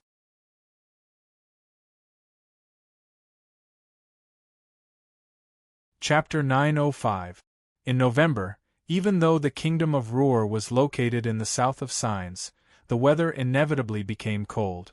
The cold wind blew from the north, mixing with the sea breeze and adding a bone-piercing chill, causing the people huddled in the corner of Nissi City's port to involuntarily shiver. Roddick walked out of a shop and saw a few ragged people huddled in the corner across the street. He couldn't help but shake his head and sigh. Is the Kandla Empire's blockade really that bad in the Kingdom of Ruhr? Even the beggars in Nissi City are a lot more than usual. His companion, Cuckoo, glanced at them and grinned, his face full of disdain. They're just lazy people. Although the job opportunities in the Kingdom of Ruhr are far less than in the Lampari Kingdom and the Principality of Constantine, it's still much better than before, right? New Flyer alone has opened more than a dozen factories in the Kingdom of Ruhr. If these people aren't lazy, how can they not find jobs? That's not necessarily true. Roddick obviously didn't agree with Scott's opinion. After the Kingdom of Ruhr was blockaded by the Kandla Empire and other countries, we can't sell anything in the country. I've heard our company's people in Karaka City say that there are many magic machine companies and factories in the Rudsun Kingdom that have been closed, as well as many other companies. Therefore, the job opportunities in the Kingdom of Ruhr are much less than before. It's not that they can't find jobs because they're lazy. Isn't it because they're lazy? Scott's face was still full of disdain. Our company has put up recruitment notices in the port for more than a week now, right? But we haven't even recruited 500 people yet. You say these people aren't lazy? Then why don't they come and apply? After all, this job requires them to be far away from home, and even away from signs. They might not even be able to return home once a year. It's understandable that they don't want to go, Tisk, only the people of the Kingdom of Ruhr are pretentious. Our people from the Lampari Kingdom and the Principality of Constantine also went there. In this day and age, as long as one could earn gold coins, wasn't it the same everywhere? With money, you can do whatever you want. CK's saliva splattered everywhere as his expression was full of disdain. He did not lower his voice at all, as if he was not afraid that his words would be heard by the people of the Kingdom of Ruhr. Roddick smiled bitterly and shook his head. He knew that he would never be able to outtalk his companion, so he didn't want to argue with him anymore. However, deep down in his heart, he somewhat agreed with Scott's words. The new flyer was publicly recruiting a large number of workers in the Kingdom of Ruhr, as well as giving out 500 workers to develop an island base on the endless seas. This was because the new flyer had signed an agreement with the Kingdom of Ruhr, which was a part of it, but he never thought that the Ruzen people wouldn't be that interested in these jobs. They would rather stay in the warm Nissi harbor like beggars than accept the jobs offered by the new flyer. If it was Roddick from a few years ago, he might have agreed that they weren't willing to leave their homes. But since joining the new flyer's transport fleet, Roddick had traveled all over the years with the fleet, even going to the southeast corner of the continent that was thousands of kilometers away. His experience couldn't be compared to before, and he no longer had the idea of staying in his hometown. Rather, he was very willing to go out and experience the world. Moreover, it was like Scott said, as long as one could earn gold coins, it didn't matter where one was. Roddick glanced at the people huddled in the opposite corner, shook his head, and was about to leave. Just as they took 2 steps, a person suddenly appeared from the side and blocked their path. The 2 of them were shocked by him. CK glanced at him and found that this person's clothes were tattered, his hair was disheveled, and his face was dirty. He couldn't help but grumble, and then took out 2 silver coins from his bosom and threw them over. "Here, buy 2 steamed buns to eat, don't block the way here." That person was surprised before waving his hand. He revealed a grin as he asked, "The 2 of you, did you just say that the new flyer is recruiting workers?" The 2 of them were surprised. Scott looked over him before nodding. "That's right. Isn't there a large recruitment notice at the harbor? Didn't you see it?" That person awkwardly scratched his head. I've never studied before, so I can't read." Scott and Roddick were surprised again before Scott clapped his hands. "So it's like this. No wonder. I knew it, these fellows shouldn't be this stupid. They can't read, so of course they can't read the recruitment notice." After saying that, Scott pulled the person over and asked excitedly, "You want to join the new flyer?" That person nodded blankly, "Yes. I heard that the new flyer offers very good treatment." Of course, if the treatment of the new flyer isn't good, then no merchant on the continent would dare to say anything. "Let's go, I'll take you there." Scott turned around and was about to walk towards the harbor, but Roddick pulled his arm and pulled him to the side. "Hey, Scott, Manager Aldrich deliberately posted the notice to recruit people who can at least read. That way, it'll be easier to train them. This person can't read, why are you pulling him over?" Scott rolled his eyes at Roddick and said, "Manager Aldrich is overthinking things. Let alone the Kingdom of Ruhr, even in the Principality of Constantine, there are very few people who can read. How can we recruit so many people who can read?" If they continued to delay like this, the plan would be affected. When the president asked about it, who would take responsibility? "When I see Manager Aldrich later, I'll have to talk to him about this. We can't be too stubborn." Roddick rolled his eyes and felt that Scott's words were reasonable, so he let go of him and stopped trying to persuade him. Thus, the 2 of them brought the person to the Nissi harbor and met with Manager Aldrich in the new flyer's office next to the harbor. After hearing Scott's words, Aldrich, who was the manager of the 3rd transport fleet of the new flyer, thought about it and felt that it made sense, so he didn't insist on his previous plan. After doing some simple tests on the middle-aged man called Baird, Manager Aldrich waved his hand and announced that he would be a temporary worker of the new flyer. The so-called temporary worker was a compromise because he didn't satisfy Manager Aldrich's initial request. According to the temporary worker agreement, Baird only received 80% of his full salary and had a 2-month probationary period. Only when he met the conditions would he become an official employee of the new flyer and enjoy all the benefit. Baird didn't think too much about it. He had wandered all the way from his hometown in the north-central part of the Kingdom of Ruhr. Recently, his life had been very miserable. It was good enough that he had a place to eat, so why would he be picky? Since Baird was a precedent, Manager Aldrich didn't insist on his previous idea and slightly relaxed some of the conditions. In the next 3 days, Manager Aldrich, with the help of the Nissi Mayor's mansion, easily recruited 500 temporary workers from the large number of refugees that flooded into Nissi City. When all 500 people had been recruited, the city lord of Nissi City asked Aldrich if he needed to recruit more workers. The recent influx of refugees in Nissi City was too weak, which made him feel a lot of pressure as the city lord. If the new flyer could help him solve this problem, it would be a great help to him. Manager Aldrich didn't give him a clear answer. He just told him that if everything went smoothly, the new flyer might recruit a large number of workers from overseas. When that time came, there would be a chance to recruit in Nissi City again. After everything was taken care of, the new flyer's third transport fleet that had been in Nissi City for over 10 days left Nissi City. 3 of the large transport magic ships were carrying over 10,000 tons of iron ore to the Principality of Constantine. The other 2 were carrying the workers recruited this time and large amounts of construction materials. They were escorted by 10 guard ships as they headed to the sea east of Nissi Harbor. This time the new flyer's third transport fleet had 5 large transport magic ships that came to the Principality of Constantine. Their first task was to transport the large amount of materials that the new flyer had prepared to aid the Kingdom of Ruhr to the Kingdom of Ruhr, completing the first part of the aid agreement. The second task was to bring back the large amount of mineral resources they had obtained from the Kingdom of Ruhr. Actually, to be honest, this was also a part of the aid agreement.